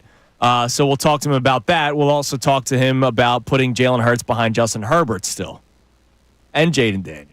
Okay. So Pete Prrisco joins us coming up at 8:25. Pete's waiting to be jumped, by the way. Oh, yeah, I know. I like Pete. He's a great guy. I like Pete because he doesn't run from it either, which I appreciate. No. He has no problem. Yeah, he's great. He's ready for it. All right, so the Phillies take 2 of 3 over the Mets over the weekend. And to me, that's something to celebrate, especially for the people that were so down after what happened back in April when they got swept, back in October when they lost the first round series, which was a major kick in the nuts.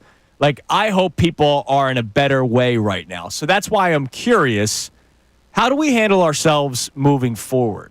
So later on the show, in like the 9 o'clock hour, because they're off today, we'll preview sort of the next week and a half ahead because the Phillies have like a difficult stretch. Like, so much focus was on this Mets series that I think people don't realize what is still to come, like a series with the Houston Astros beginning tomorrow. Like, they're in the this is sort of the beginning of a difficult stretch that they're in. No, it's a really difficult stretch to the All-Star game. Right, exactly. Going to tell us a lot about them. So how do we start handling ourselves moving forward? Because there are a lot of people that had this 3-game series circled on the calendar. If it went well, they'd feel better.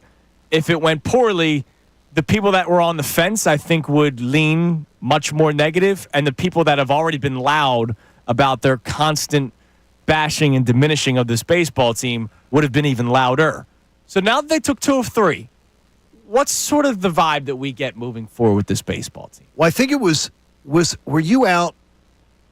I forget what day you were out. And Connor, you and I were working together. I was out the day after Father's Day. Okay, so it's like, but we had talked about, they had the Cubs, Toronto, Miami, and the Mets after that Pirates series. That for 2 weeks we were looking at it going, they win a series against the Cubs. They sweep Toronto. They win 3 out of 4 in Miami. They win 2 out of 3 against the Mets. Mission accomplished. The Phillies have done everything. Like the Phillies have done everything there. Now, what you've done is you took the crap out of the 1-9 stretch. You got that out. You flushed it. Now in the next, what you have to do now between this and the All-Star break is you got to sustain. Yeah. You can't have another backslide. Sustain to me says like keep up what you're doing. Yeah, but not no. No. Well, you were not. No, you're 16 games over 500. Don't go 5 games under. Don't go 5 games behind under. the Mets. So what I'm saying is that right now, what I would like to see them be is you're 16 games over 500 right now. I would like to see them roll into the All-Star break. 17 games over, 18 games over, a little above 500. Yeah, you win some, you lose Because some. this is a hard stretch. When you're at San Fran, at San Diego, at Atlanta for 3, which is they're going to be desperate this weekend. And by the way, Chris Sale out now for 2 weeks. They're dead. And you're at Houston. I mean, you may be Connor, you putting the toe tags on him this weekend. I put the toe tags on the Braves like 3 weeks ago. Yeah. But I appreciated what they did to the Mets. Very nice of them. Again, before the Phillies played them. And I would like to remind people that last year on this date, the Mets were 13.5 behind the Phillies. 13.5. Yeah, but and we all would have put the toe tag on them. We all would have said the Mets are dead. We all would have laughed at them. Yeah, the Braves are getting hurt. And then, now they're hurt. Strider's not been the guy that they were waiting to see. Last 2 starts, though, he has. Yeah, but it took... He's coming around, but the thing is, it's not enough to... 2 weeks without Chris Sale. Well, that's the thing. You're getting Strider back and you're losing Sale. They need everything. Right, and it's not going well for them at all. It's looking good. So I like that. Like, be 2, Like I'm saying, look, from now until the All-Star break, 2 more games above 500? How about like 2 more games above 500 for the All-Star break? I'm not looking for anything great. If you can... you got a 6-game road trip coming up. I'm fine with 3-3. I'm fine going 3-3 at Houston, at Atlanta.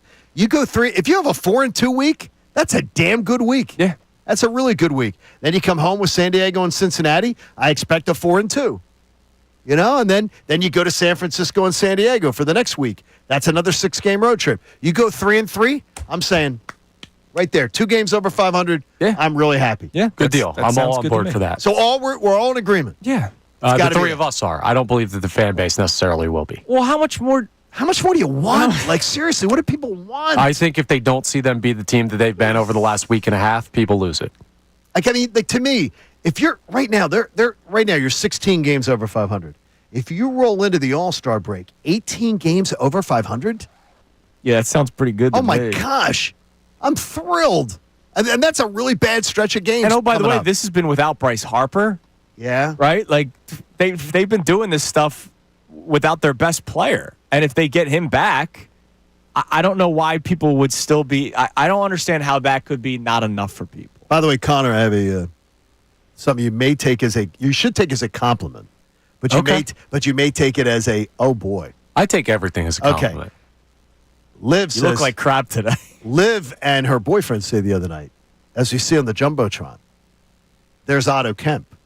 She goes, he's like a cleaner-cut, younger Connor because he's 25. Well, he's cleaner-cut and he's younger. But when she said younger, I'm going, well, Connor's not that old. Oh, I'm washed, John. But she's going, he's like a cleaner-cut, younger Connor. And you guys have had the same amount of success in baseball. And I think that... that's not true. I love watching... better. I love watching Otto Kemp play, though. Yeah, he played a great first base the other night. Yeah, why don't they let him play third? Can I ask? Why don't they? Yeah, because they didn't want to move Bohm full time off of third base. Yeah, well, it's been when he first came up. Okay, because he was more comfortable at third, they wanted him to just let's get you comfortable at the major league level. We'll put you at third base for a few days. But the Phillies said they did not want to move Bohm off of third full time. Okay, but the thing is we're without Harper for this long. And Bohm can play first. And isn't Bohm more your prototypical having like a guy who's, 6'4", 6'5"? Yeah, but I think he's a better third baseman. Yeah, Otto Kemp's positionless, so he's just kind of like you go where we need you type of guy. Yeah, but isn't it better to have a 6'5" guy at first? I mean, Bohm has been pretty good at first. I mean, he's been better than Rhys Hoskins ever was. Yeah, but then Otto Kemp was bad at third. Exactly. So, yeah, by the way, you already have your issues defensively on the left side. You want to have 2 weak fielders on the left side? Plus Bohm's height. Yeah, some of those ground balls to his left that Turner might not be able to get to his right on. The organization believes and has told you that they believe Kemp is better at third. So I would be like, okay, I'm not worried about a small sample size seeing where he was not.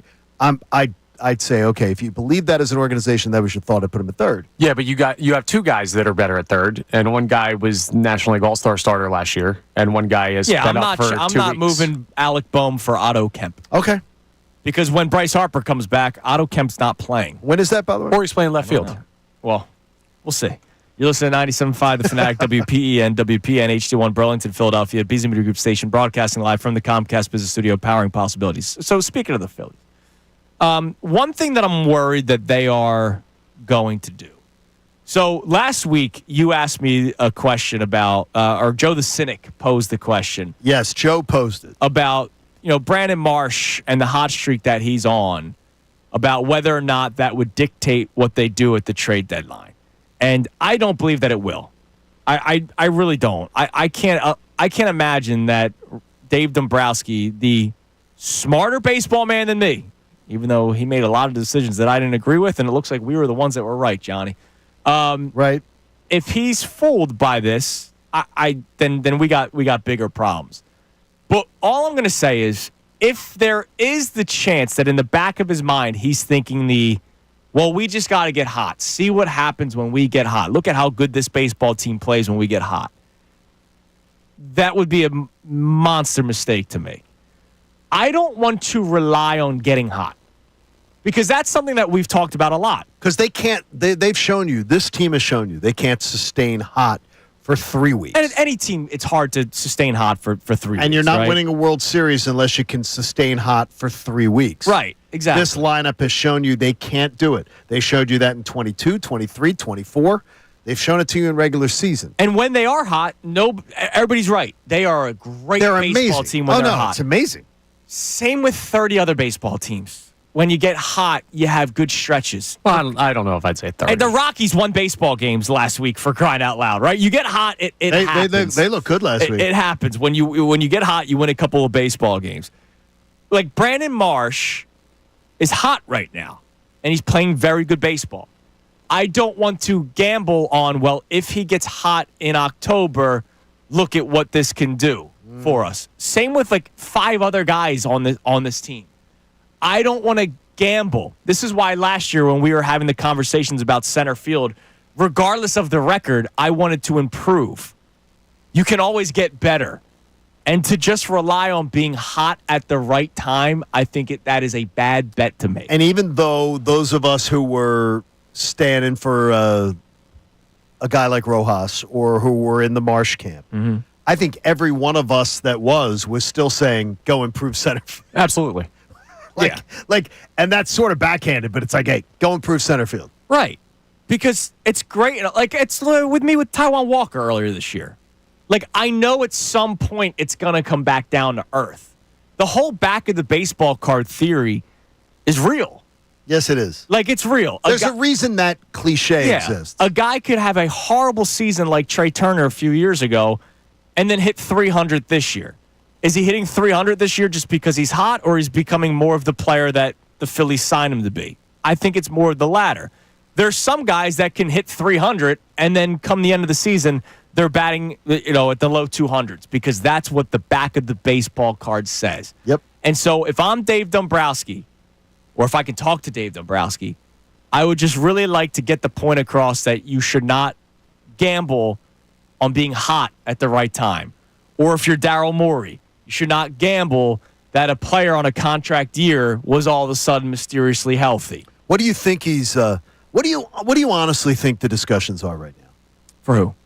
Dave Dombrowski. When they're having their organizational meetings and they're talking and about where they're at. He should stand up at the table and say, "My bad, guys. The bullpen. This one's on me. I'm going to fix this." That's number one. Before anything else. Yes. As much as I hate the lineup construction and how much I think they need a right-handed power bat, bullpen's number one, and Dave Dombrowski, that all falls on him. He's the one that, to your point, destroyed something that was good. He took something that was not broken and broke it, which I still can't understand.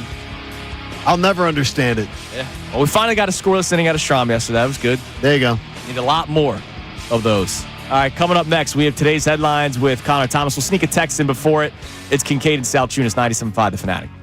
We want to hear from you, so text us at 6.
Salciunas, 97.5, The Fanatic. We got today's headlines with Connor Thomas here momentarily. Let's get a text message. But before that, Connor, I got to let you know about the Flyers draft party.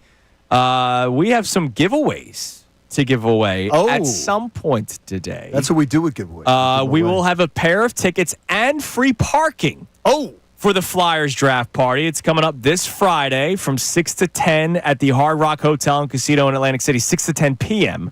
Plus, each winner will get Flyers fan merchandise pack to pick up at the party. Tickets for the Flyers NHL draft party and Fanatic live broadcast are $6 per person. Proceeds benefiting the Flyers charities. The broadcast features John Kincade, Timmy Saunders, Jim Jackson, and Jason Martinez, as well as multiple guests throughout the night. Special appearances at the party include Flyers Governor Dan Hilferty, Flyers head coach Rick Tocchet, Flyers alumni Mark Recchi, and Todd Fedoruk, and more. So at some point today, we will give away a pair of tickets for the event and free parking, which is going to be a really cool event. If I make it down the shore, I'm not sure.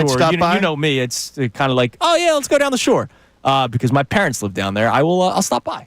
That'll be fun. It sounds like a great night. It's going to be a fun night. Look forward to it. And you get to talk about the 6th overall pick.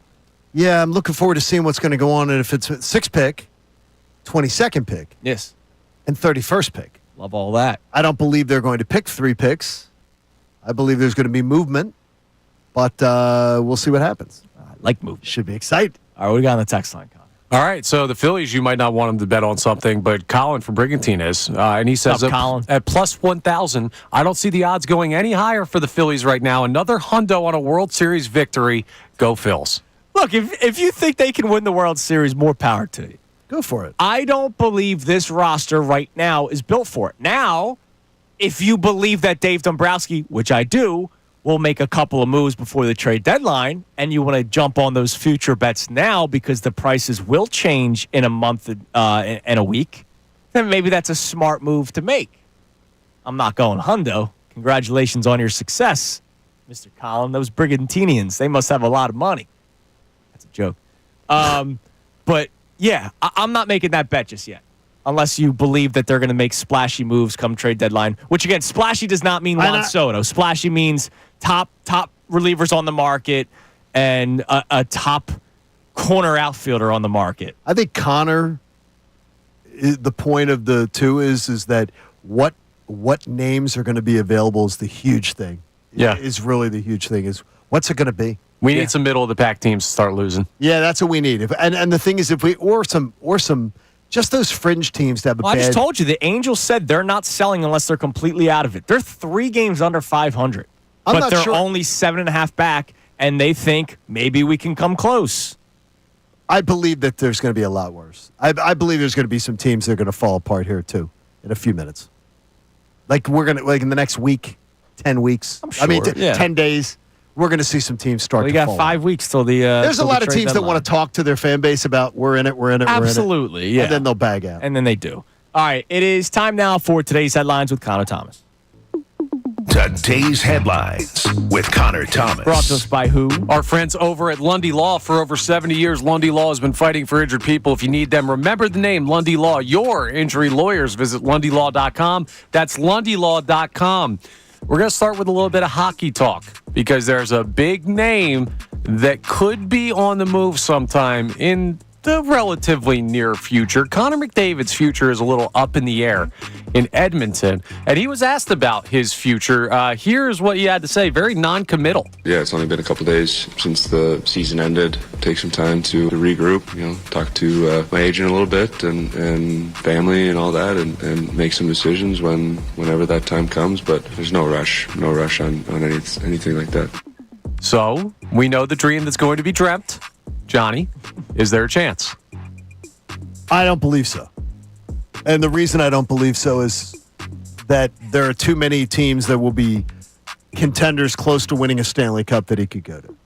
Yeah. Because he wants to win. Everybody's talking about the legacy, right? He's not going to go anywhere unless it's legacy, because he talks about, in the same press conference, he talks about coming so close 2 years in a row to drinking from the cup and how critical that was and everything. He's going to cherry pick a LeBron-type destination where he can go and immediately be in like a Final Four team. Yeah, you know what? I don't know. A wise man once said, don't run from the grind. Maybe Connor McDavid wants to do it with the Flyers Yeah, and then the what drought. did he end up doing? It'd be he great ended up if- running from the grind to go to Milwaukee. And it just honestly, didn't work. Shout out Dame. I'm very excited about some things that I'm hearing out of Flyers camp. So, and I really want this thing built right.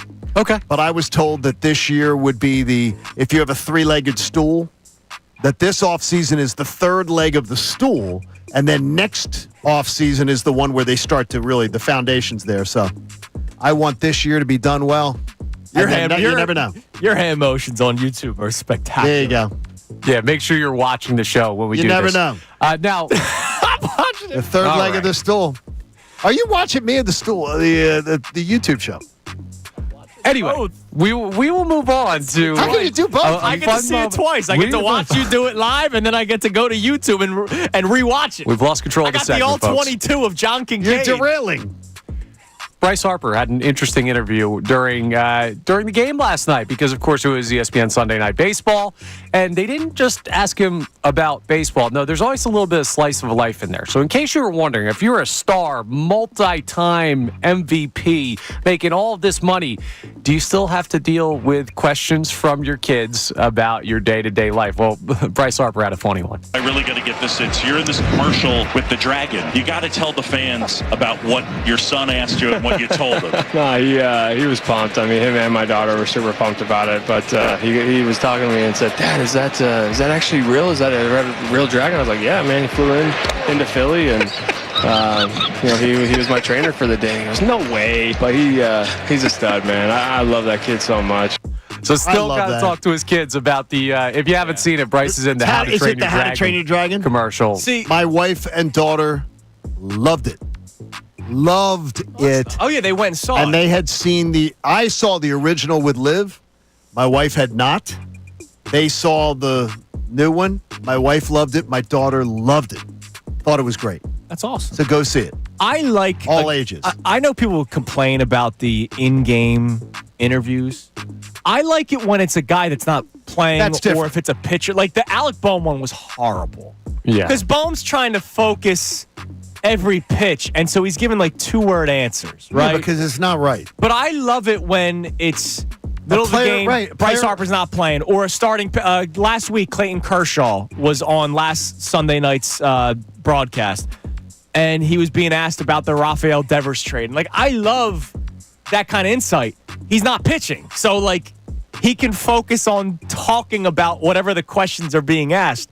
That is actually good content with the Bryce Harper thing. Bionic Bryce on But Friday the Boehm night. one, it was horrible because he's trying to focus on. By the way, he's playing hot corner. I mean, seriously, I you get think hit in the face. Outfielder, you can do it in the middle of an at bat. The outfielder, you can interview. Corner, the hot corner. You're trying to make sure you don't die. Well, they interview Harper all the time on mic. Yeah, Right. first. By the way, I think they get $5,000. to do it. I think they get $5,000 to do it during the game. must be Oh, that's a good deal. Bryce look. needs to come in some money, so I'm glad he did Yeah. that. We'll wear he live really mics needs for him.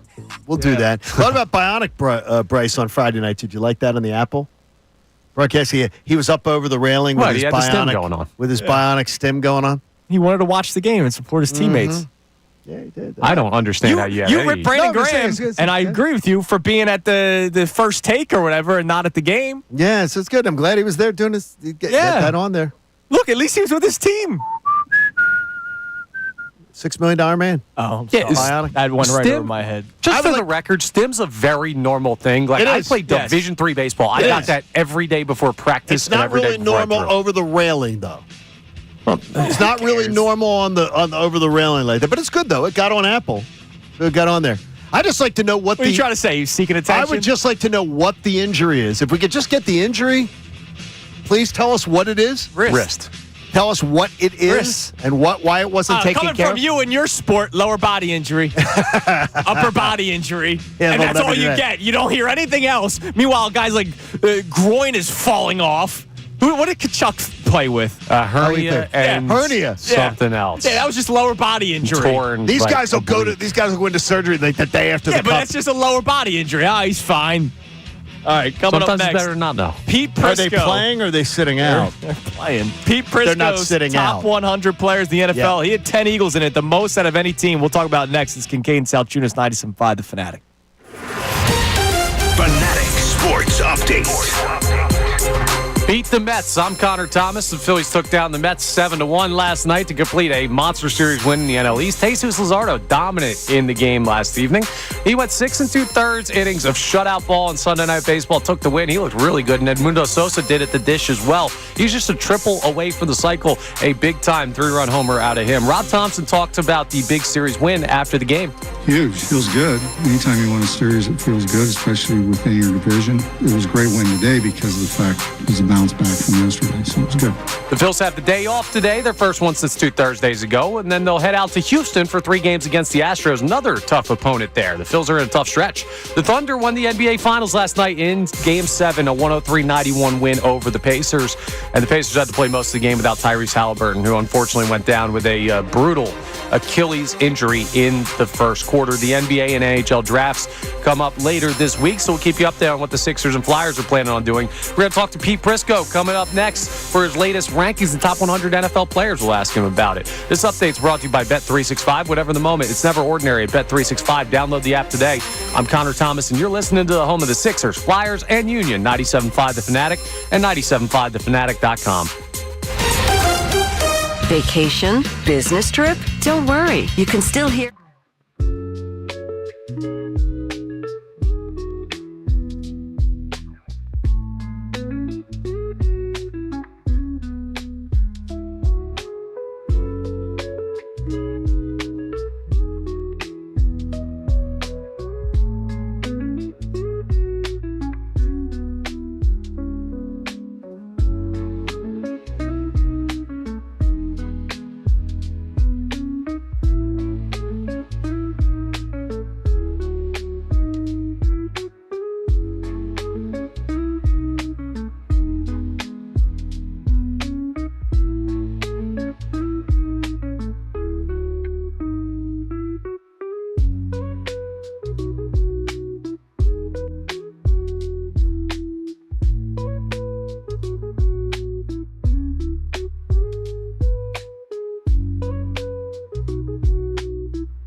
Live here on Kincade Salciunas 97.5, The Fanatic, on this Monday morning.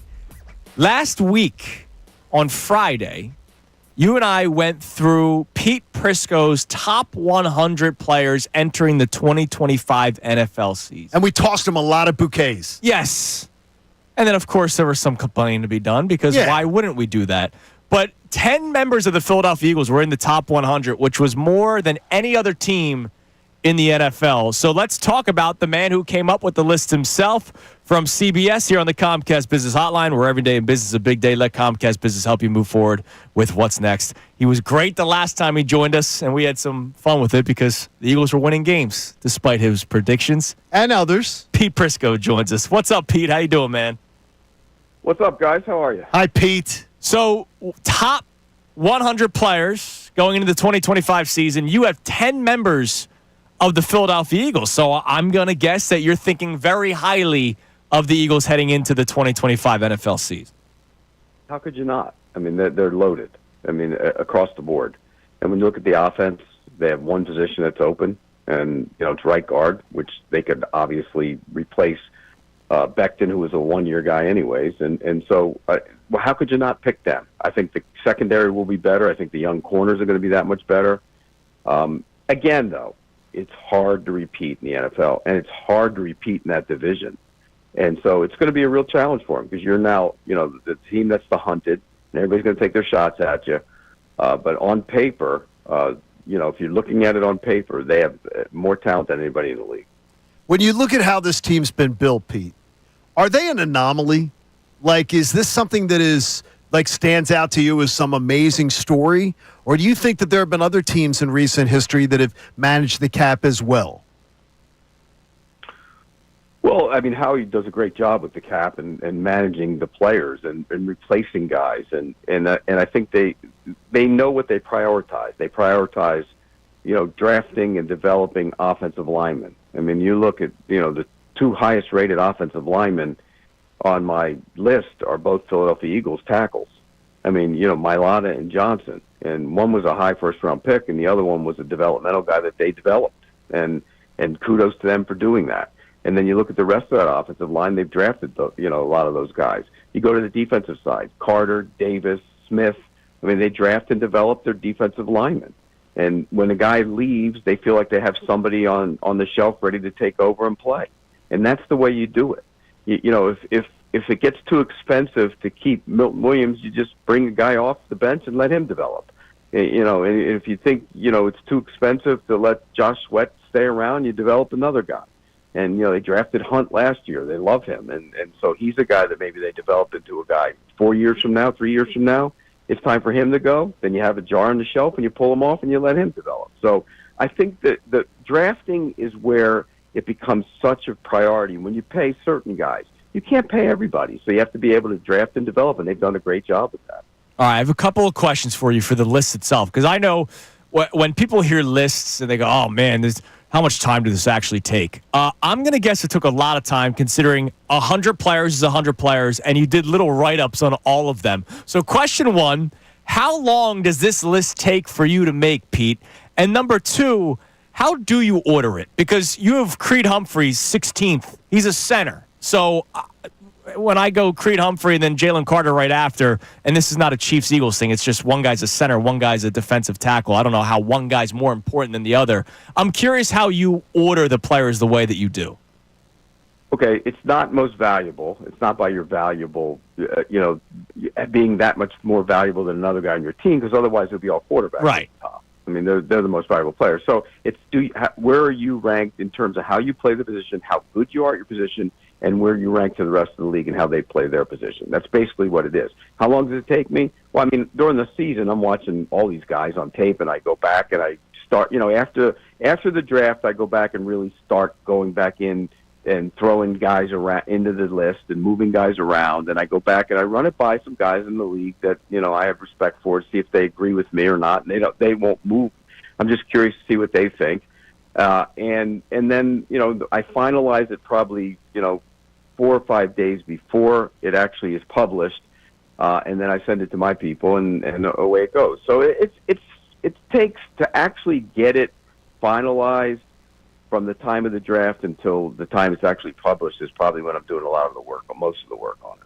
Okay, the only thing that we took real issue with was where Jalen Hurts scored. Of course it is. Okay. Of course Well, hold on. Okay. Not, Well, not the 52 not part. the 52 part. Jaden Daniels was one. Because the idea of him being behind Jaden Daniels. And Justin Herbert. Because Justin Herbert has proven absolutely zilch. And his 2 times on the biggest stage, he has sort of wet himself. But Jaden Daniels, his longest completion in the NFC title game was 6 yards, I believe. The punter had to make the longest completion. And in the 3 games he played against Jalen Hurts, he was totally outclassed. When Hurts left the game, he was down 14-0, and Hurts was driving to try to make it even more when he got cheap-shotted and got knocked out of that game. I don't understand how anybody is looking at it and saying, yep, Jaden Daniels over Hurts. Not with their resumes. Not yet. I could say on potential, yeah, but not. I don't understand where that ranking came from. Well, it came in large part. I do a lot of these this way too. If you ask 32 general managers who they would pick, they wouldn't take Jalen Hurts. They would take Jaden Daniels, other than Howie. Okay, let's be real. Sure. Would you agree with that? Would you? I would agree that on potential, yes. But I'm saying not on potential. Just right now, if you had to pick one for your organization, would you pick Jaden Daniels or would you pick Jalen? Am I playing for 2025? You're playing for right now, 2025. Yeah. I'm taking Jalen Hurts. But if I'm wait a minute, explain how many Commanders are on that list? I think what do you have, 3 or 4? Yeah. Okay. Well, there's another enormous advantage for Jalen Hurts. I mean, if Jaden Daniels was in that offense, he'd be that much better. Okay. How many? Oh yeah, though. You can do that with every great quarterback of every great era that they're surrounded by great talent. Pete, come on. The other side of it. Look, I'm giving Jalen Hurts a ton of credit. He's the 52nd highest-ranked player in the league, and he threw 18 touchdown passes last year. I mean, there were a lot of guys that threw 18 touchdown passes because he shows up in the big moments. And I give him all. And the he completely outplays. He's outplayed Patrick Mahomes on the biggest stage now multiple times. Would you say he's better than Patrick Mahomes then? No, but what I would say is that multiple times, not his complete resume, but the thing is, what I've seen is when Jaden Daniels had a chance to outplay Jalen Hurts, he wet himself. That's not what the list is. He wet That's himself. Not what the list is. Yeah, but I'm saying you got that to work off of. Who would you take? Jaden Daniels or Jalen Hurts? I said I'd take Jalen Hurts. But I wouldn't take. But I wouldn't. But wait a minute, though. You're huddling up. But I well, wouldn't that's a good take, guy to huddle up with. If we're being honest. Yeah, but I wouldn't take Patrick Mahomes. I wouldn't take Jalen Hurts over Patrick Mahomes because of resume. I know Patrick Mahomes has actual accomplishments. What you guys are doing is you're doing what you guys did last year, and what you guys did last year is you all told me that last year all we had to wait was here comes C.J. Stroud. Oh, it's C.J. Stroud's league, and we're just all playing in it. And then we saw C.J. Stroud come back to the north, and the league caught up to him, and he was mediocre last year. It should be wonderful to see what C.J. Stroud could do if he had the 2 best offensive linemen in the league at tackles and a guard who's on the list as well, and a center who's pushing to the list. That'd be nice to see, wouldn't it? And having A.J. Brown and Devontae Smith. I mean, look. Pete, what great quarterback in NFL history succeeded without great players around them? Well, Tom Brady. What do you mean without great players around him? Tom Brady had great players around him too. Come on. Where were the great? He got carried to. How about his first? Where were the great players on his offense aside from Randy? You're saying now. You're saying offense. You're going to. Rob Gronkowski was pretty good. I'd say he's a Hall of Famer, the greatest tight end ever. Those are the two, but those are the two. He had him at the end. They had him at the second part of it. But yeah, those early Brady teams had no great players. Now you know, is it the early Brady teams won with defense? Pete, come on. The defense won. Brady didn't win for them. The defense won for them. Of course they did, but that's not the point. That's not what you said. You said what great offense, what great quarterback won with guy have a great team. Where were the great players on those Patriots teams? Seymour, Gronkowski, Moss, Brady, right? Yeah, I'm talking about the early ones when they won. It was more defense. What I'm just saying to you is that we can't cherry pick on the talent that's around them. What Jalen Hurts does is when he's when Jalen Hurts is in a big game, Jalen Hurts shows up. when Jaden Daniels was given the big game, Jaden Daniels didn't show up. Jaden Daniels was playing on the road, correct? What his punter had a bigger completion than him. As a rookie. The only way you could grade this is by saying, who would you take if you had the choice? Well, I guess I'm going to have to go with Howie. Yeah, that sounds like a good person to go with. I guess I'm with Howie. We'll go with you. No, I'm going to ride along with. I'm going to ride along with Howie. I'm going to go with the guy. I'm telling you right now, I have enough data to say that I'm going to go Jalen. All right, so here's what we're going to do, because Pete, we got to run. So midway through the season, we'll do I want you to do your updated 100 player list. Midway through the season. Well, he has too much work to do. No, he's going to do that just for us. It's just out of the kindness of his heart. I'm not updating that. I'm not updating that list. But I do know this. I know there's 31 other general managers in the league that take Jaden Daniels over Jalen Hurts. You know that. All right. Well, we will revisit this, Pete. We appreciate the time as always, man, and we'll be talking again down the road. Take care, There's buddy. Pete Prrisco on the Comcast Business Hotline. Look. There are a lot of GMs that would take Jaden Daniels. The Justin Herbert one is another. I think he's right. I don't believe 31 would. But I believe that he's right that the majority would. And he may even be right to say the vast majority would. I just hate the argument of, well, if you take away all the players. Can't do that. I hate that argument. No. I get what they're trying to say. But it is the way that it is. And if Jalen Hurts was bad, then Jalen Hurts would not be completing passes or going to 2 Super Bowls and winning one. All I know is he's a big game performer. Yeah, and that matters, man. Yeah, it matters to me. Justin Herbert, all the stats you want. Yeah, what does he want? Me. All right, coming up next, speaking of the NFL and the Eagles, we'll stick with it for a second here. The tush-push saga is over. Rodgers is on a team. The next storyline that will be pushed before the season starts, I'm predicting something because I saw it this morning. It's Kincade and Salciunas, 97.5 The Fanatic. Ray Dunn, Mike Missanelli. You say...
You're on Kincade Salciunas, 97.5, The Fanatic. You know, that was the first I heard of this Eagles thing. You just heard the Fanatic fan favorites with the great Andrew DiCecco. July 24th at the Man, they're going to do like an Eagles NFL Films championship season sort of thing. To music. To music with the Philadelphia Orchestra. And with the great graduation speaker, Merrill Reese, for my daughter. Oh, that's cool. He'll be the host of the event. Fantastic. I've always wanted to see something with the Philadelphia Orchestra. They do this like every year. One year they did like The Godfather, and it's like all the music to The Godfather, but it was the Philadelphia Orchestra playing it. They've done Harry Potter. They've done Game of Thrones, like one of the episodes. Like I think that's kind of cool. When you have the live music from the Philadelphia Orchestra while you're watching the movie or the show. Yeah, I think it's a pretty cool It's a really unique thing. The only thing with me and the Man, and I love the Man. Like have you guys done as much on the Man? Because never been. I've only been there once. It was much bigger when I was a kid. Mm-hmm. So and a young man. So it was much bigger back then. The heat. If it's hot. Does it bother you? Oh gee, no, if it's hot, it's hot. Well, it's only going to be 100 today, so Yeah, not too exactly. bad. Well, it's Today's not nothing. today. Thanks. Today's If they need a fourth bassoon chair, I'm there. Really? Did you play the bassoon? I played bassoon. And you were a great pianist. I school. heard you played on the air I'm once. telling you. that the keyboard was messed up. I got to Kept tell you this, unplugging. though, is that don't be calling them those names. Connor is a borderline Renaissance man. Oh, is that right? Borderline. He likes to cook. Yeah. Likes to try to cook. He likes to attempt music. He is a guy who likes to try things. Connor doesn't just say, no, I won't try that. Connor tries things. I do it all, man. Connor's a borderline Renaissance man. Welcome to my life, baby. There you go. Beautiful. Trying things is good. Everybody Music should for you, try though, stuff. you're a good, you like to sing Oh, to yourself. I played trumpet. I didn't know you played trumpet. the See, trumpet? I learned something new. See, we've What? never, wait a minute. I don't talk about it. 329 shows, and I've never heard this. Move over, Timmy trumpet. It's Andy trumpet. I was second chair. What's that mean? I don't even know what that First term chair's means. best trumpet player. I was the second chair, and then I just didn't want to do it anymore, so I just stopped. I was only chair for bassoon. Nobody else wanted I to don't play. think bassoon's the instrument many people pick. All right, here's the next storyline prediction for the NFL. Now that some of the big storylines are done, tush push is over, Rodgers is with the Steelers. Here's the new tush push. Here's the new storyline they're going to push. Okay. Don't Did this come to you when you were listening to Pete? No. Oh, okay. I was just doing my research for the show this morning, and I found an article on Fox.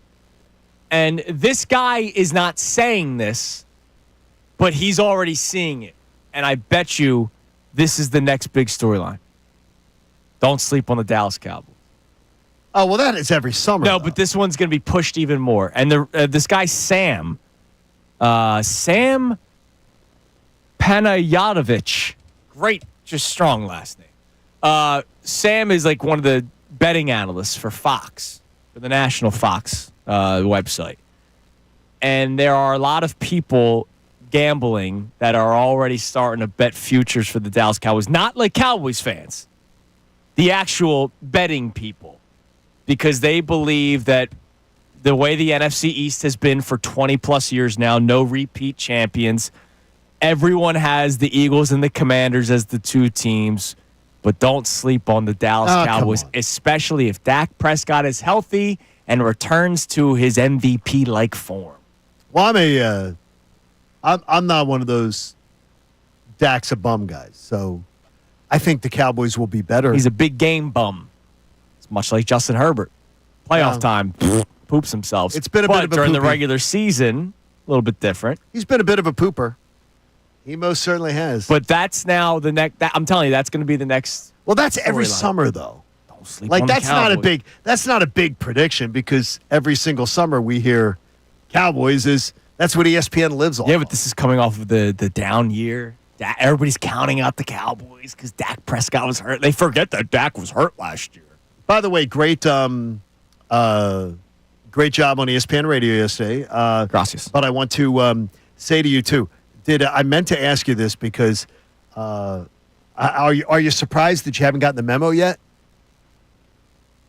You know how everybody thinks that when you go to work for the network that the people are told what they have to talk about and told what opinions they have to have and everything like that. You know how people will tell you that? Yeah. you've gotten your memo, right? You have to talk about this and you have to have this opinion and everything. No. It hasn't. You haven't gotten one yet? I've not gotten that memo. It's so funny how people always believe that. And then you get there and it's like, no.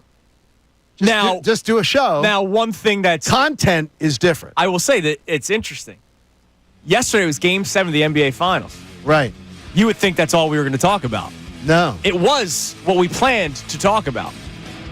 And then a trade took over because of the breaking news of the trade. You got flexible. And there were a lot of people that were like, oh, come on, it's Game 7. You're talking about 36-year-old Kevin Durant? Yeah. It was the breaking news right before the show. Of course we're going to talk about it. Game 7's not for a couple of hours. This is new news. So there is direction, but you're right. I don't have to all of a sudden start talking about how the Cowboys are going to be good now that I work at a network. It's awesome. Some people might. All right, coming up next, we'll reset our show. Also, speaking of something that we did talk about yesterday on the national network, this umpire should be fired again. It's Kincade Salciunas, 97.5, The Fanatic. Fanatic Sports Update. 4 straight series wins. I'm Connor Thomas, and the Phillies beat the Mets 7-1 last night to complete the series win over their NL East rivals, take first place in the division. It's their 4th straight series win. Jesus Luzardo was a big part of it yesterday. 6 2/3 innings of shutout ball on the mound. He was great. Edmundo Sosa was just a triple away from the cycle last night. He was really good at the plate, including a monster home run. Rob Thompson talked about the big series win by his squad after the game. Huge. Feels good. Anytime you win a series, it feels good, especially within your division. It was a great win today because of the fact it was a bounce back from yesterday, so it's good. The Phils have the day off today before they head to Houston to take on the Astros for 3 games. Another tough opponent there for the Fightins. The NBA season has come to a close. Last night in Game 7, the Thunder took down the Pacers 103-91 to win their first franchise title. Tyrese Halliburton unfortunately went down in the first quarter of that game with an Achilles injury, so that was a little bit of a cloud hanging over the game, but still congratulations to the Thunder. We'll keep you updated on NBA and NHL draft news as both of those are this week. This update's brought to you by Mattress Firm. Mattress Firm's July 4th sale is your chance to reclaim your restless nights and upgrade to a premium mattress. Get matched, sleep at night. I'm Connor Thomas, and you're listening to the home of the Sixers, Flyers, and Union, 97.5 The Fanatic and 97.5thefanatic.com. Ricky Bo, Bill Colarulo. If Castellanos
Kincade Salciunas, 97.5, The Fanatic. Coming up at 9 o'clock, something crazy happened yesterday in an elimination championship game. And no, not in the NBA. We'll get to that come up in a few minutes. We'll check our text line on our Phillies discussion after a nice weekend series taking 2 of 3 over the Mets. Did that help ease a lot of your worries? Because I know a lot of people have been more worried than confident and positive with this Phillies team. Even though I will say, Citizens Bank Park last night, from afar, I was watching the game on TV. It looked like it was rocking yesterday. When Edmundo Sosa hit that home run, oh yeah, that place looked like it went nuts. So good night for the Phillies fans faithful out there. Saturday night was rocking. Until it was 5-4 into the 5th. Yeah. Then all hell breaks loose. Yes, it did. I have a question for you guys. Yes. And we all love our sports book of choice. For me, it's Parks. FanDuel for me. Free agent. Yeah, you're a free agent right now for Connor. Pay me to talk about grab you. him while you can. I see a bunch of people, and it's on my timeline today, believing that sports books should void any bets that were made on last night on Halliburton. I don't believe that's the case at all. Yeah. Why should a sports book give you your money back when a player gets injured during the game? So if you bet on Halliburton. So I've seen it before where a player gets hurt in the first 5 seconds of a game, and sports books have done it, and I think it's almost like a strategic, like, let's void your bet. Remember that we did good by you. Stick with us. But in this occurrence, you knew that he was playing with an injury. You knew he was playing with an injury. And you were taking the risk. And he contributed in the game. I mean, like, I don't even understand where somebody thinks they should get their money back on a bet. Now, here's the funny thing. I wonder how many of those people that want the bet voided also bet the over in his threes, which he hit. He had 3. His over-under in threes was 2.5. 2.5. He hit that over-under real quick. So should that be voided? Exactly. Like, I mean, I don't understand where people are. First of all, gambling is gambling. Right. Like, I don't understand where somebody thinks they get their money back. I will say, I think it's cool when sports books, and FanDuel has done this, only on the online stuff, no paper tickets. Right. Yeah. I know off of experience. Where they void a bet if somebody gets hurt, like right away. Let's say a running back, very first play from the line of scrimmage, gets hurt and they're out for the rest of the game. I've seen them void that before. What, just out of kindness? Yes. Okay. But in this case, knowing that he was playing with the calf strain and knowing that there were people talking about, hey, you know that there's a risk that something worse could happen playing through this injury, that's on you. Yeah, I get why people would want their money back, but also have to understand that's not how it works. Yeah, I mean, like, I can understand why people would want their money back. I wanted a piece of cake every night after dinner when I was a little kid. Mom and Dad had to say, no, that's not how the world works. For God's sakes, you gamble. Guy gets hurt, you lose. Yeah. I mean, I would rip off one of those tweets if there was a guy hurt early, but at the end of the day, I think people understand that they lost. But he had already hit 3 threes. It's not like it was early. Right. Because he would have had to, if you're going to void bets on Halliburton, then you have to void that he already covered his threes. Right. So how do you do that? Well, No, you and can't. the other thing is, again, because he had the injury going into the game, that's you different. knew you were gambling on something that was unlikely. Yeah. That's, I mean, buyer beware. That's shocking. It's the unfortunate part of gambling. And again, that's why it's literally called gambling. All right, what do we got in the text line, Connor? Phillies Mets 610-632-0975, and then we're going to get into something to start the 9 o'clock hour. It was amazing and so unfortunate what happened yesterday. We do also have a lot of people checking in on Jalen Hurts. Oh, please. Too, with the Pete Prrisco conversation that happened. And people are not happy with what Pete had to say about our quarterback. This texter says, this Jalen has so much help stuff is so lazy. Burrow has a ton of help. Lamar has a ton of help in a top defense a couple years ago. Josh Allen has a ton of help. But Jalen's the only guy that wins, and he gets criticized for it? I don't think Josh Allen has a ton of help. Not this past year. No. Yeah. I mean, I think Josh Allen is the least of that argument, but he did have Stephon Diggs, who was probably better than any wide receiver Lamar's had. Right. Yeah, So, I get you. I mean, there are pieces around those guys, I think, is the right point to make. Right. I like his line. Here's what I'm trying to do. Okay. And unfortunately, it's not popping up right away. I'm trying to find Pete Prrisco's list last year. Okay. Oh. And the reason you're trying to find the 2024 list. And the reason why I do that, if he had Brock Purdy high on the list, which I'm sure he did, Brock Purdy, you can say the exact same thing about. Before Christian McCaffrey, Deebo Samuel, Brandon Ayuk, George Kittle. Oh, yeah. Offensive line, including Hall of Famer Trent Williams. Right. One of the great minds, offensive minds, regardless of what you think about him at the local pool, Kyle Shanahan. Terrible. So his pool game's terrible. I'm curious if I can find Pete's list, and I wish I did this before, and maybe you can end up texting him. If he has Brock Purdy high on the list after the 2023 season going into 24, then that's hypocrisy. Because Brock Purdy had just as much, if not more, help around him going into last season. He's not in the top 100 right now because he had a bad year. And that tells you that when he didn't have the talent around him, he was not able to win. But I hate that. I hate that argument because you can have all the talent in the world. If you suck, you suck.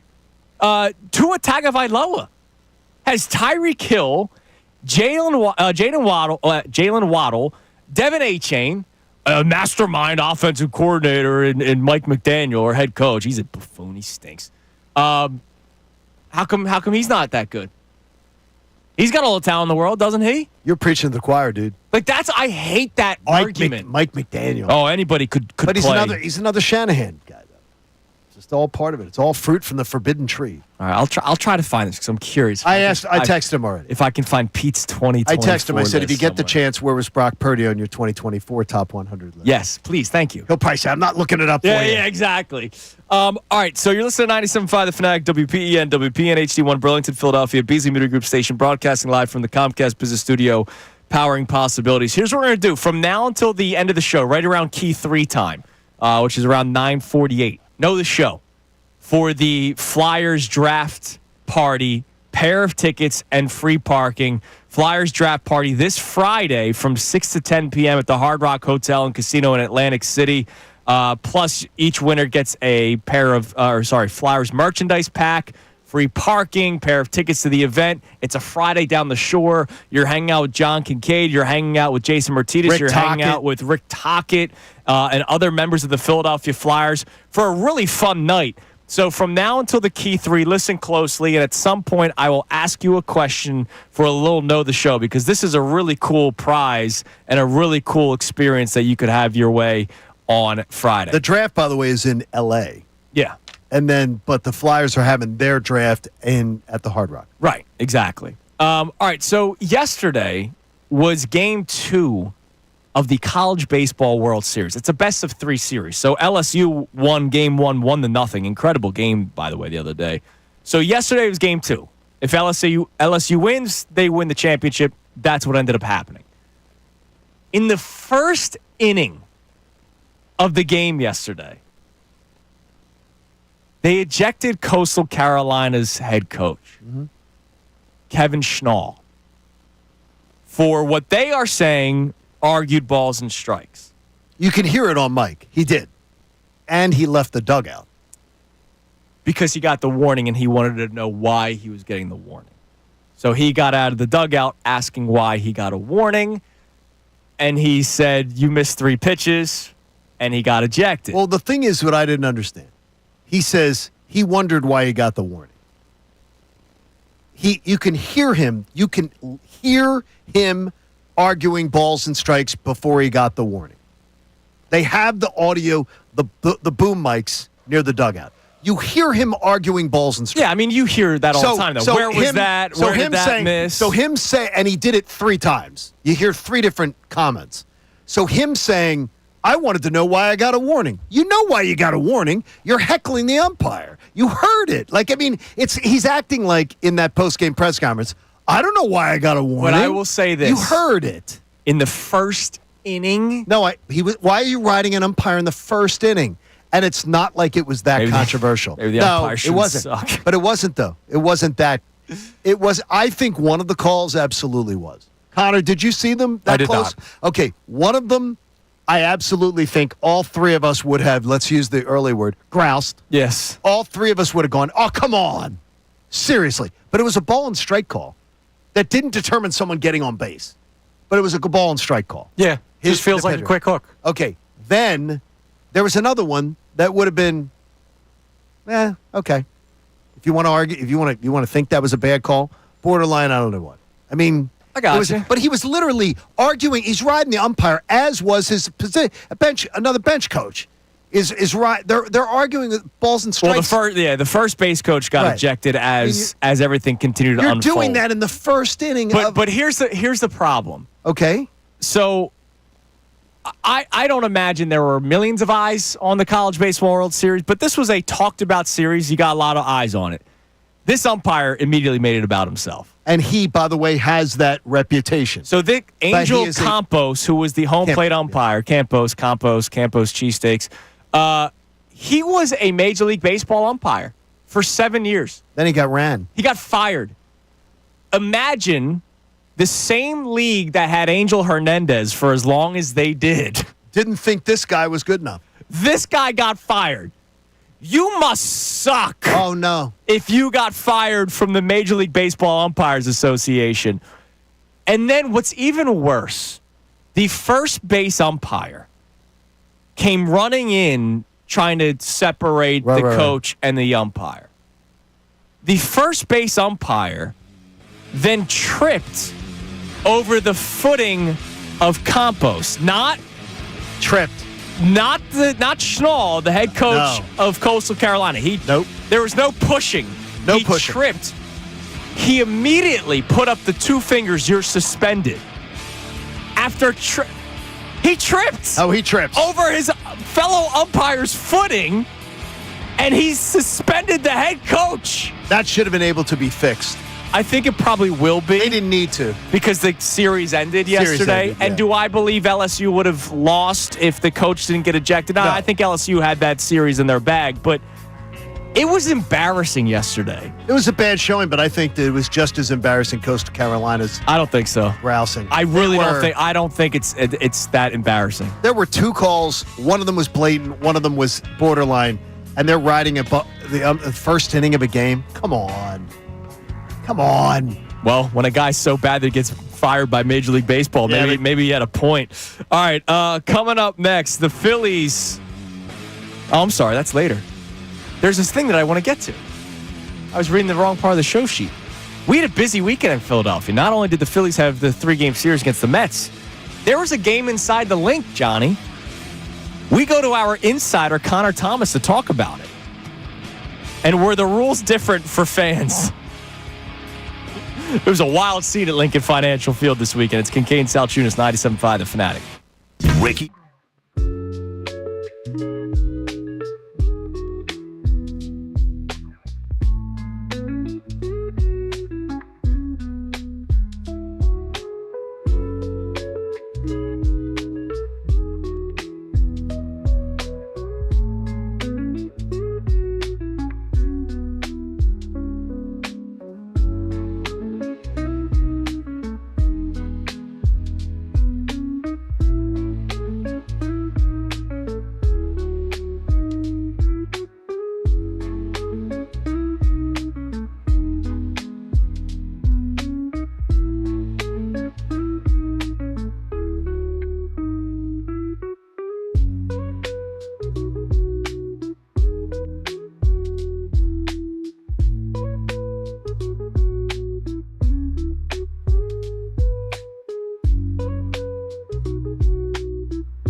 105 The Fanatic. I almost forgot to bring this up. What's that? Connor had a pretty cool experience on Friday. Full disclosure, I didn't know who played. Soccer's not my thing. And Chelsea versus Flamengo. Flamingos? Flamengo. They're a Brazilian side. And who's Chelsea? She married, single? Chelsea is a Premier League team. Premier League, yes. I didn't know if you went with a girl. Soccer is not my forte, nor is it really on any wavelength of mine, but I love the World Cup. I think I'm a big international anything. And World Cup is fantastic. And I can't wait for it to be here awesome. next year. And I will try to make a point to go. It's amazing. Because watching soccer with diehard soccer fans makes it fun. I told you, 94 World Cup, you guys were, not around for it. Yeah. The 94 World Cup was amazing.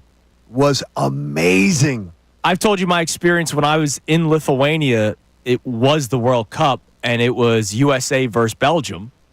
And you loved it. I was the only guy rooting for the USA because Belgium's closer. I love it because it's a fun thing.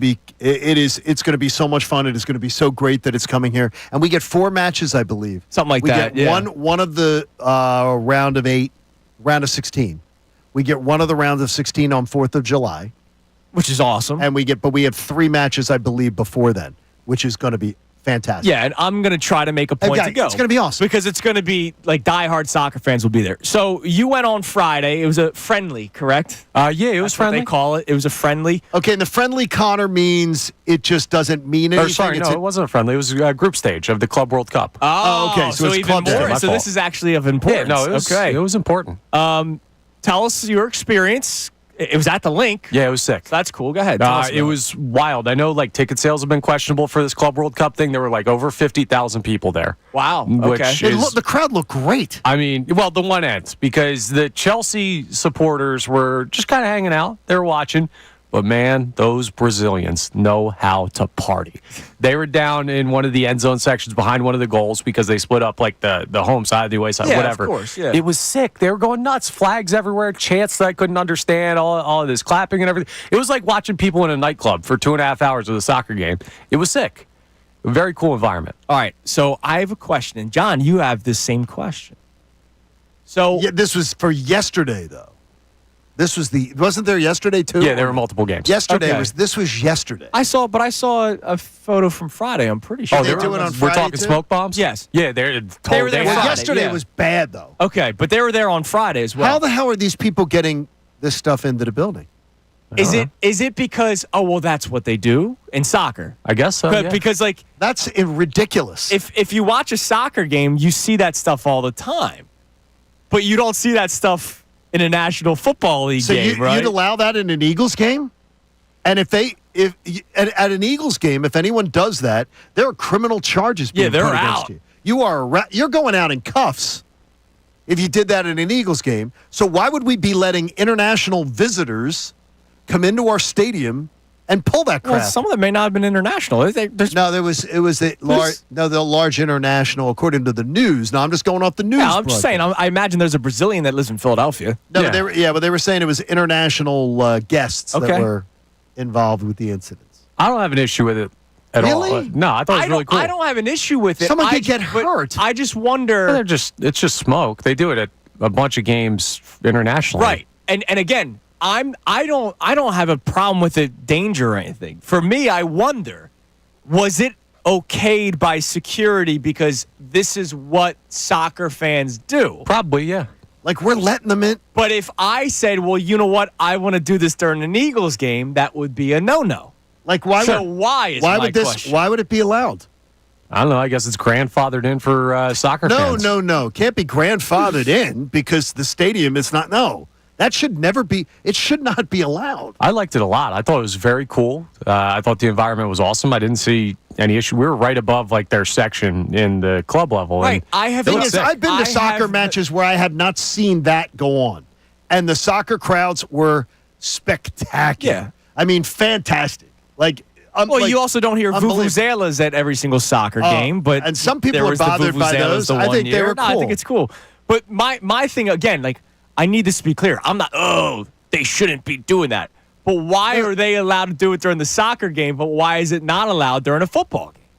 I don't know. I guess just soccer's different. Is that I don't all it have a is? good explanation for you. I think that's the only thing. So if they played inside the Wells Fargo Center for whatever reason, Well- they put turf down, are you allowed to do it inside the building? No, I don't imagine they let you do it in a closed building, but I don't Yeah, I don't know. just don't understand why that would be allowed. Because you can't do it. You could not do that at an Eagles game. So if you can't do it in an Eagles game, why would it be allowed? Because it's the same building, it's the same building, security, it's the same city. It's everything, right? It's everything. So it should not be allowed, period.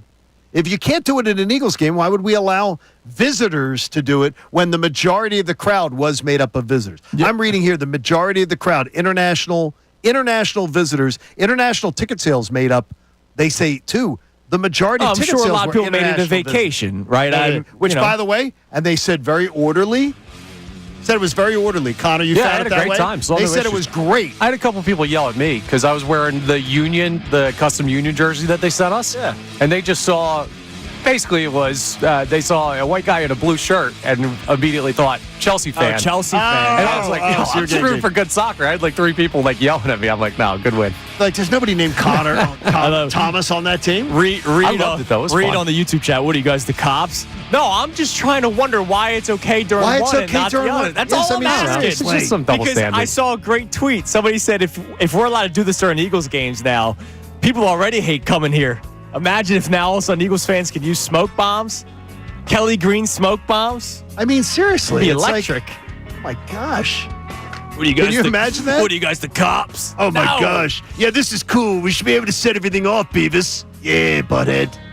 I thought it was awesome. We should be I had a able to lot do of it. fun. I think it's cool. No, it's great, too. Nobody's You don't saying need it's it. not cool. We're wondering why one's allowed and one's not, Connor. You're not getting the point. You're just as bad as Reed. No, I'm just saying God's I had fun. sakes. I don't think into stuff that much. I don't know. Coming up There next, you go. Phils are off today. Mets series was the beginning of a sneaky, difficult stretch. How much emphasis are we going to put on these upcoming series when a lot of people just circled this Mets one? It's Kincade Salciunas here on 97.5 The Fanatic. Fanatic Sports Update. A huge series win for the Phils. I'm Connor Thomas, and the Phillies took down the Mets 7-1 last night to complete a monster series win in the NL East. Jesus Luzardo went 6 2/3 shutout ball on the mound last night for the win on Sunday Night Baseball. Edmundo Sosa had a big game. Went yard, was just a triple away from the cycle. Rob Thompson, well, he was pleased with the way his team played in the series against the Mets. Huge. Feels good. Anytime you win a series, it feels good, especially within your division. It was a great win today because of the fact it was a bounce back from yesterday, so it was good. The Phils now have the day off to collect themselves before heading out to Houston for 3 games against the Astros. Astros are playing pretty good ball right now, so another tough series. The Thunder won a tough series in the NBA Finals. They won Game 7 last night, 103-91 over the Pacers. The Pacers had to play most of the game without Tyrese Halliburton, who went down in the first quarter with a very unfortunate Achilles injury. The NBA and NHL drafts come up later this week, so we'll keep you updated on all the news surrounding that. This update is brought to you by Mattress Firm. Mattress Firm's July 4th sale is your chance to reclaim your restless nights and upgrade to a premium mattress. Get matched, sleep at night. I'm Connor Thomas, and you're listening to the home of the Sixers, Flyers, and Union, 97.5 The Fanatic and 97.5thefanatic.com.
Salciunas 97.5, The Fanatic.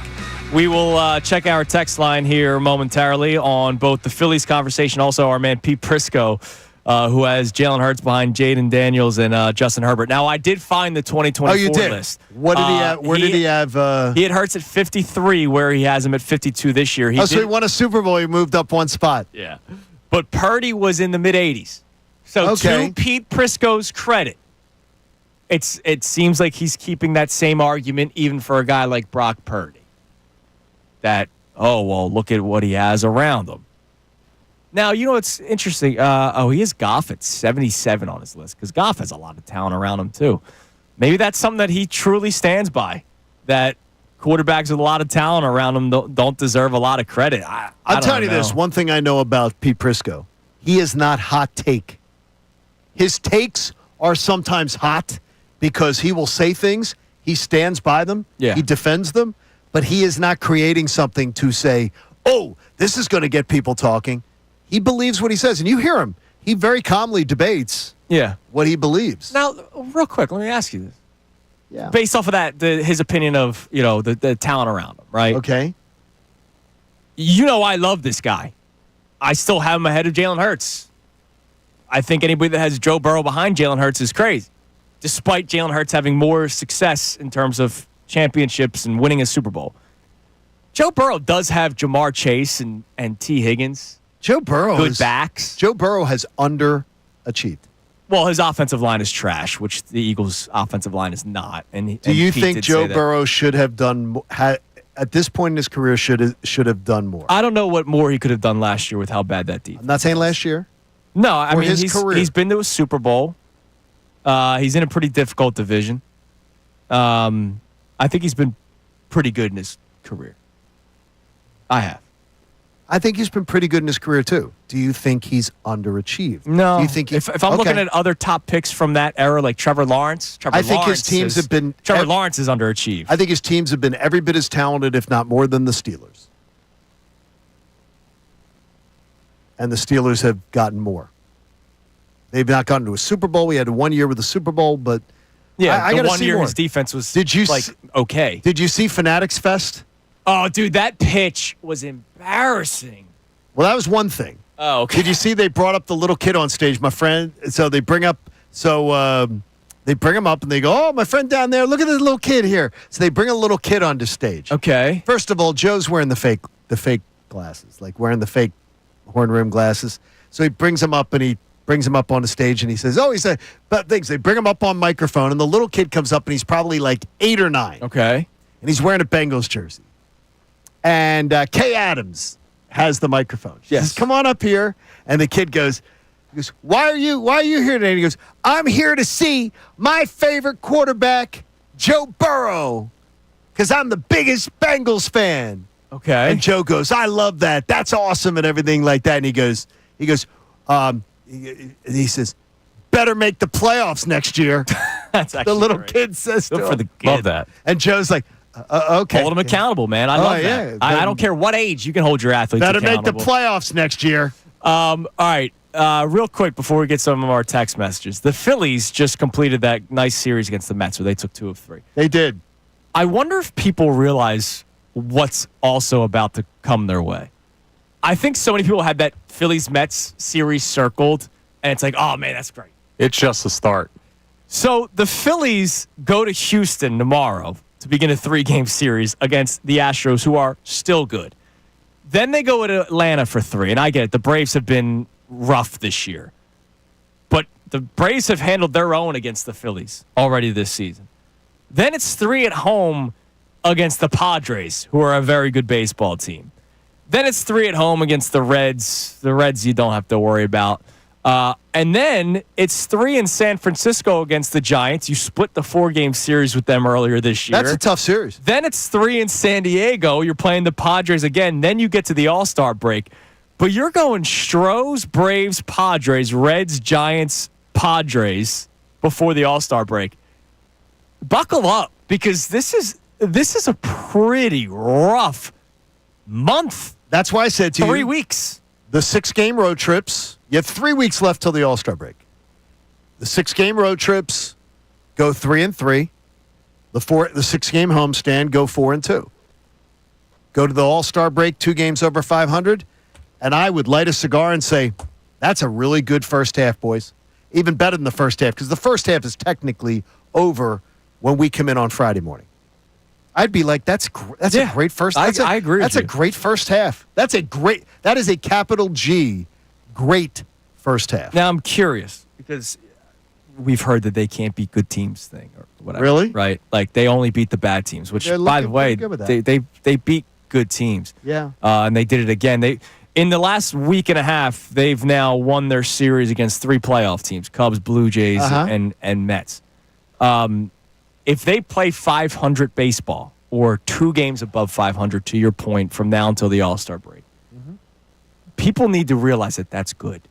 Yes, it's really good. People need to realize that. The next 3 weeks, if you're 2 games over 500, that is a very, very good, because the 2 6-game road trips, if you go 3-3, say which thank you means very you're going much. to lose a series, and people should not freak out not at when they all. lose a series. And then I can just tell you this.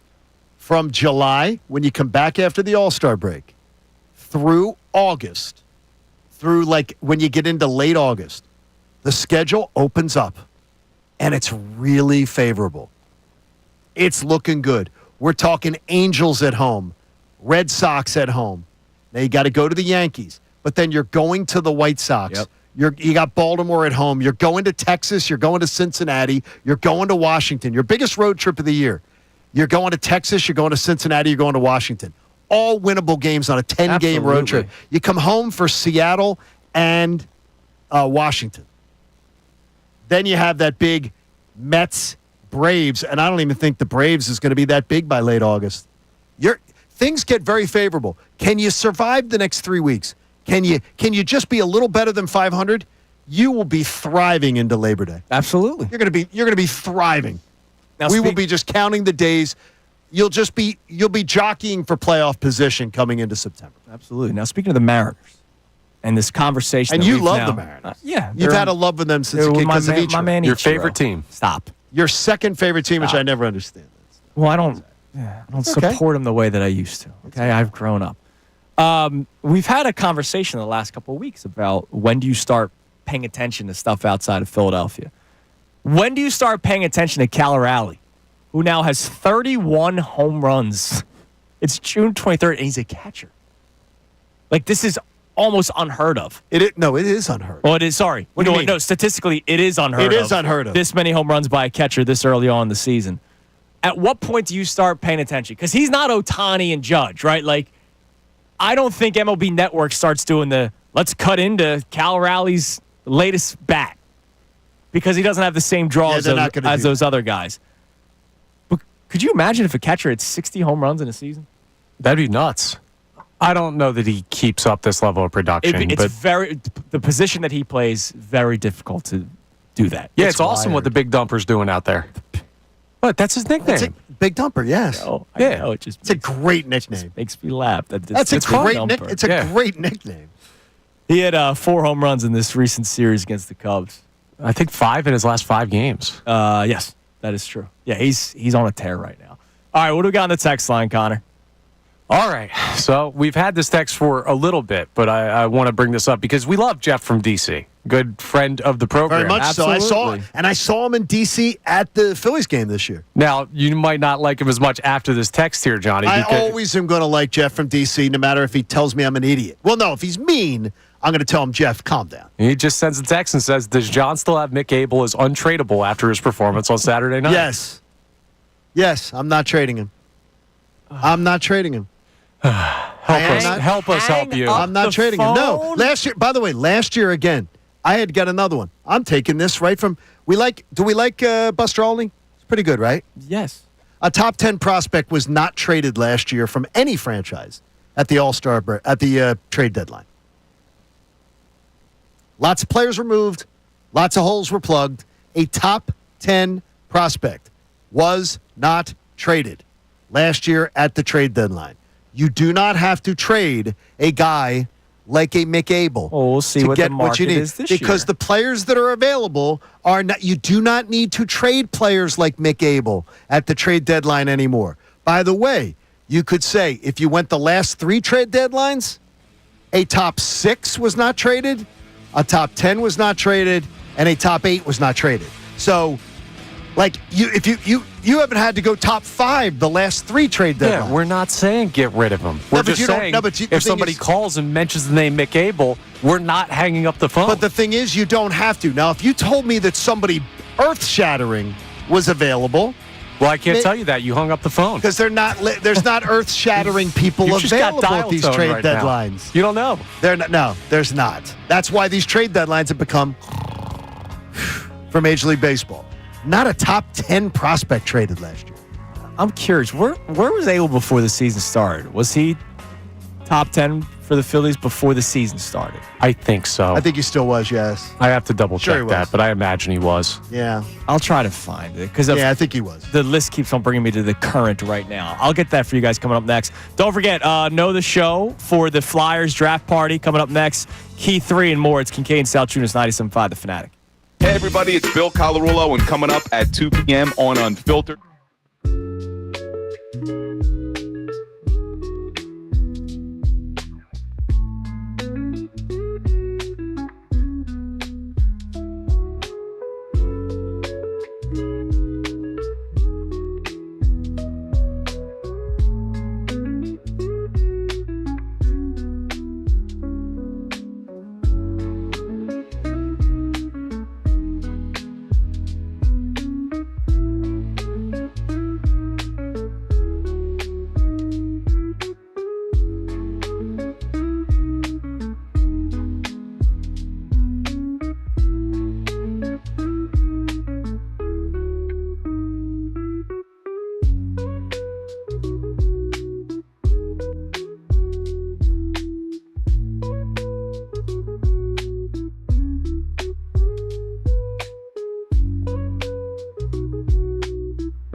I'm getting roasted on email. Why is that? Because I said that the crowds were good. Connor, you said the crowds were At the soccer game? At the soccer. I had a great time. Like, you had a great time. We went. The boys went tarps off, get some sun. No, you didn't. Oh, yeah. Are you kidding me? What do you mean? Did you really? Yeah. Okay. Let's that's not what you gonna do. At the game? Yes. Okay. You took your shirt off at the game. Yeah. It's like 90 degrees. Okay. All right. Well, what I'm getting roasted about is I said well-behaved crowd. Seems like everybody had a good time and everything like that. Mm-hmm. I have two different people listening to the show. I'm not going to give their names because they are employees at Lincoln Financial Field. Both of them say at some point in their email here, they will not work another international soccer event ever. They will refuse to work. Why? Said, here's one here. I have worked Eagles games for 31 years. And Eagles fans get nothing but grief. I will never, ever work an international soccer event in that stadium again. They could fire me if I refused to work. It was the most obnoxious, the rudest crowd ever. Worst fan behavior I've ever seen. Obnoxious, rude, wouldn't show tickets, wouldn't show seats, people pushing past people, obnoxious behavior from beginning to end. I am too old for it. I'm 56, person says. I will never work another international soccer event in that building again. Now, he goes, sorry to vent. That's fine. But when you said that the crowd was very well behaved, I am not the only one, and I bet you will hear from many other people who worked the event. The smoke bombs were just the beginning. All right, so let's try to talk this out fairly, right? Okay. And by the way, I'm speaking on, and I'm wrong. Yeah, I'm wrong to have said what I said positively because I wasn't there. We don't know if that you're wrong. And but I just looked at it as, well, No, this we don't know. Yeah, but this person's there and worked the event. This person, look, again, this person, what's the don't let one bad apple, ruin the whatever that saying is. Spoil the bunch. Spoil the bunch. Thank you. Okay. You're welcome. Maybe this person had a bad experience with the section that they were working in, and maybe the rest of the sections were great. I don't know. Okay. Obnoxious? Hey. Well, 31 years of working Eagles games says Eagles fans getting a lot of grief. This is the worst. Okay. Okay. He also knows those are his people. Okay. Let me give you Philadelphia. Let me give you the next one. Okay. Next one. I don't know if it's a language barrier or not, but people pushing past, refusing to show tickets, bumping into guards, groups of people just moving past, 6, 7 at a time. It was obnoxious. The worst behavior I've ever seen from fans at an event. The smoke bombs you talked about did send people to the infirmary because it wasn't safe and nothing was said about it. To me, I don't know how you can keep people, though. I don't know. And I sent back a note. I'm like, I don't know how they can tell if you had smoke bombs on you, how you could tell that someone had a smoke bomb on you. Like, I don't know. I don't think there'd be a thing that would see that you had a smoke bomb on you. I had smoke bombs as a kid around 4th of July and stuff. Right. I don't know that if you had one in your shirt or something, that it would show on a metal. Well, Connor wasn't wearing his shirt, so. Well, it's not metal detector. Had to get tan. Now, look, I'm just saying these people are a little mad at me that and I'm saying, and I apologize to them because they say the way I described the crowd was, it was very positive and it was a great atmosphere and everything. And this person also says, I would think twice again about working another one of these events. Right, hold on a second. They were treated very poor. And this one's by the way, this one is a female. And she says she was manhandled by the crowd. Okay. If these ushers, security members had bad experience, they're the ones that are living it. So right. And I wasn't there, so I'm just saying, and you weren't either. Right. So I'm just saying that maybe what I said was, I'm just saying I wasn't there, so I shouldn't have portrayed it But from the kumbaya. grand scheme of things, Connor, did you witness anything? No. I was wandering around a good amount, and I didn't see anything. Like, how many times do we see the video of oh, these fans got in a fight after the game. I didn't see any of that. And I thought it seemed very positive. That's what I'm saying. Like, and again, when you see a video of two fans fighting at any sporting event, not just Philadelphia, idiots. You call those two members or how many people were in the fight idiots, but that doesn't mean that the whole 80,000 people were idiots. Okay, now I'm going to say, though, it's their experience. I'm going to take the word of people that are working, that they know a hell of a lot more than any of us, though, because they're working entire sections of people. Sure. And that that maybe their experience is they're trying to manhandle like 1,000 people or 800 people or whatever, 500 people in a section, whatever. Yeah. And they had a really bad experience. But that can happen. I mean, but the woman says you're getting bounced around by people like they just refuse to show their tickets and stuff. I can't imagine that happened in an Eagles game. I just but that's also a familiar stadium for Eagles fans. Like Eagles fans go there a lot or have been there before. Like a majority of people, I would imagine. Majority of them are season ticket holders, right? So they know exactly where they're going. They probably know the usher. They probably talk every week. I just said to them, I said, look, I did not mean to offend. I was just trying to say that the way that it was portrayed, that I saw it was portrayed, was a very positive experience. So I wasn't, and I feel bad for the ushers that dealt with it. That's not right. Everybody should just be nice to people. They did not enjoy their experience. That's how I live my life. Be nice to people. Be nice. If you want to take your shirt off at a soccer game with the boys. Yeah, go I feel like you don't need to. I feel like that needs to be addressed more, dude. Like I don't need to see the people in front of me taking their shirts off at a game. Just don't. Just having a good time. You can have a good time with your shirt on. You can have a turn with your shirt hot. on. I need to even out the tan. No, you could do that by you could do that by a pool. Beach. It's a stadium. Beach. It's a stadium. It's not that. That's honest, man. Gotta say. There are multiple other people in our section with their shirts off. I'm not shocked. Maybe it's a soccer thing. You and your boys agreeing to do it. When in Rome. That's your thing. All right. Time now for the Key 3. After the Key 3, I'll ask the Know the Show question here on Kincade Salciunas. Now, the Kincade Salciunas Key 3. Today's best. We've seen them beat good teams, but that Mets series was a stain on the Phillies season so far in 2025. And now you just watch them take 2 of 3 against the New York Mets. They retake the lead in the National League East with a full game lead over the Mets. Phil's now 47-31 here in the month of June. They're 8-2 in their last 10 games. They've been beating good teams during this stretch, so it's not just they're beating up on the bottom feeders. I know they beat 3 of 4 against the Marlins, but we saw that series against the Cubs. And so that open that you just heard was very fitting for today's topic. If you're going to grouse about getting swept by the Pirates, which as you said, John, you should, you also have to sort of celebrate the good. You do? And we saw a good series overall for the Phillies, taking 2 of 3 against the team that we saw eliminate you in the playoffs last year. We saw sweep you earlier this season. And it hurt to watch that happen. I understand. I hate the Mets. I'm wearing a Mets suck shirt today. Many people have never lived through this. Okay, but where they looked great on May 29th. They looked awful on June 9th. 5.5 out. And being 5.5 out is significant. And now to be 1 game up again, that's 25 days of our lives. And I don't see any hourglass in front of us. I mean, it's crazy. That's 3.5 weeks of baseball.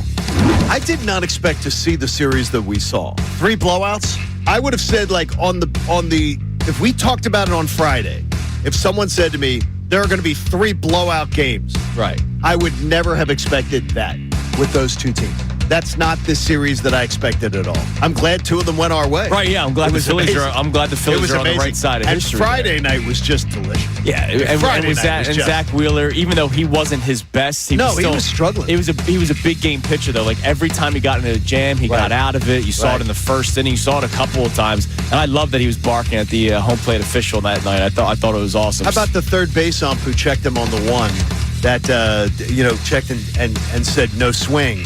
And then when he got the strike, he turned over. Yeah, he looked over at him. I love it. Zach Wheeler's a big game pitcher, man. It's great.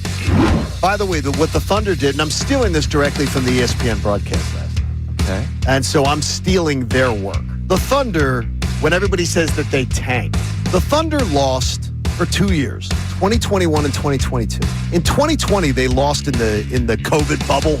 They lost in the first round, just like the Sixers did. They were a 44-win team and lost in the bubble. Then they tore it all apart and and made a move. So for 2021, which was a partial season, and 2022, which was a full season, they won a total of, between those 2 years, they won 46 games. 22 and 50 in the partial season, 24 and 58 in the full season. So in those 2 seasons, they won 46 games. In a decade of NBA basketball, all right, 17 franchises had that kind of run. So if the Thunder tank, half the league tank. Let's talk about the man who came up with the list himself from CBS here on the Comcast Business Hotline, where every day of business is a big day. Let Comcast Business help you move forward with what's next. He was great the last time he joined us, and we had some fun with it because the Eagles were winning games despite his predictions. And others. Pete Prrisco joins us. What's up, Pete? How you doing, man? What's up, guys? How are you? How could you not? I mean, they're loaded. I mean, across the board. And when you look at the offense, they have one position that's open, and it's right guard, which they could obviously replace Becton, who was a one-year guy anyways. And so, how could you not pick them? I think the secondary will be better. I think the young corners are going to be that much better. Again, though, it's hard to repeat in the NFL, and it's hard to repeat in that division. And so it's going to be a real challenge for them because you're now, the team that's the hunted, and everybody's going to take their shots at you. But on paper, if you're looking at it on paper, they have more talent than anybody in the league. All right, that was the Kincade Salciunas Key 3 best minutes from today's show. All right, the Know the Show question for the pair of tickets and the free parking for the Flyers draft party this Friday, 6 to 10 p.m. at the Hard Rock Hotel and Casino in Atlantic City. Plus, you get the Flyers fan merchandise pack. Tickets are $6 if you don't win them, and the proceeds go to the Flyers charities. But you could be a winner right now. Let's go with the first person at 610-632-0975 to get the answer correct. What is the latest list or latest addition in the list of walking violations that Connor Thomas just did this weekend? You don't even have to go all that far back in the conversation. I'm still appalled by it. But what did Connor Thomas do this weekend at the soccer game that John and I immediately gave him crap for? 610-632-0975. Want to make sure everybody knows, too, that our friends at Moyer Indoor Outdoor have their charity 5K coming up on July 9th. I love that. It's their 30th year of sponsoring the big event, and the event will benefit the community partners as well as college scholarships. It's like a block party, walk and run. You can find more information about it on Moyer Indoor Outdoors Facebook page. Cool. It's coming up again July the 9th. Moyer, it's the 5K. You're going to have a great time with that. So I actually talked to Bill about it, Bill McHugh from Moyer Indoor Outdoor, a few weeks ago. We were on the phone just talking about it, and they shut down the whole street. Firefighters are there for the kids and everything. So it's a great. He says there's he told me there's like a little kid sprint race too. So like this isn't just an adult thing. Like everybody can be involved in it. So Connor could get competitive and like challenge little kids and take his shirt off. Love that. Hey, I don't think they're having people with kids. Question. No, it's a good time. It was sunny out this weekend. I'm enjoying the sun. I was over at my mom's house. I know she's listening. You were by a pool over the weekend. Yeah, you're at a pool. That's okay to be shirtless at around. a pool, being shirtless is fine. Sorry you guys don't know how to have a good time at a fun summer sporting event. It's okay. You know what? I want to make the show more fun tomorrow. I'm going to do it shirtless. Yeah, it's like, come on now. Well, you're at work. Hey, that's different. Hey, our friends FT Young Heating and Air Conditioning. Boy, I hope your air conditioning's ready for this week. Make a donation today like they did to the American Association for Cancer Research. You can do it at 975thefanatic.com/AACR because cancer research saves lives. All right, everybody have a great rest of your day. Mike Missanelli's show with Ray Dunn comes your way next. Ray Dunn mentioned often on the show today. And we thank his dad for listening. Damn right. Everybody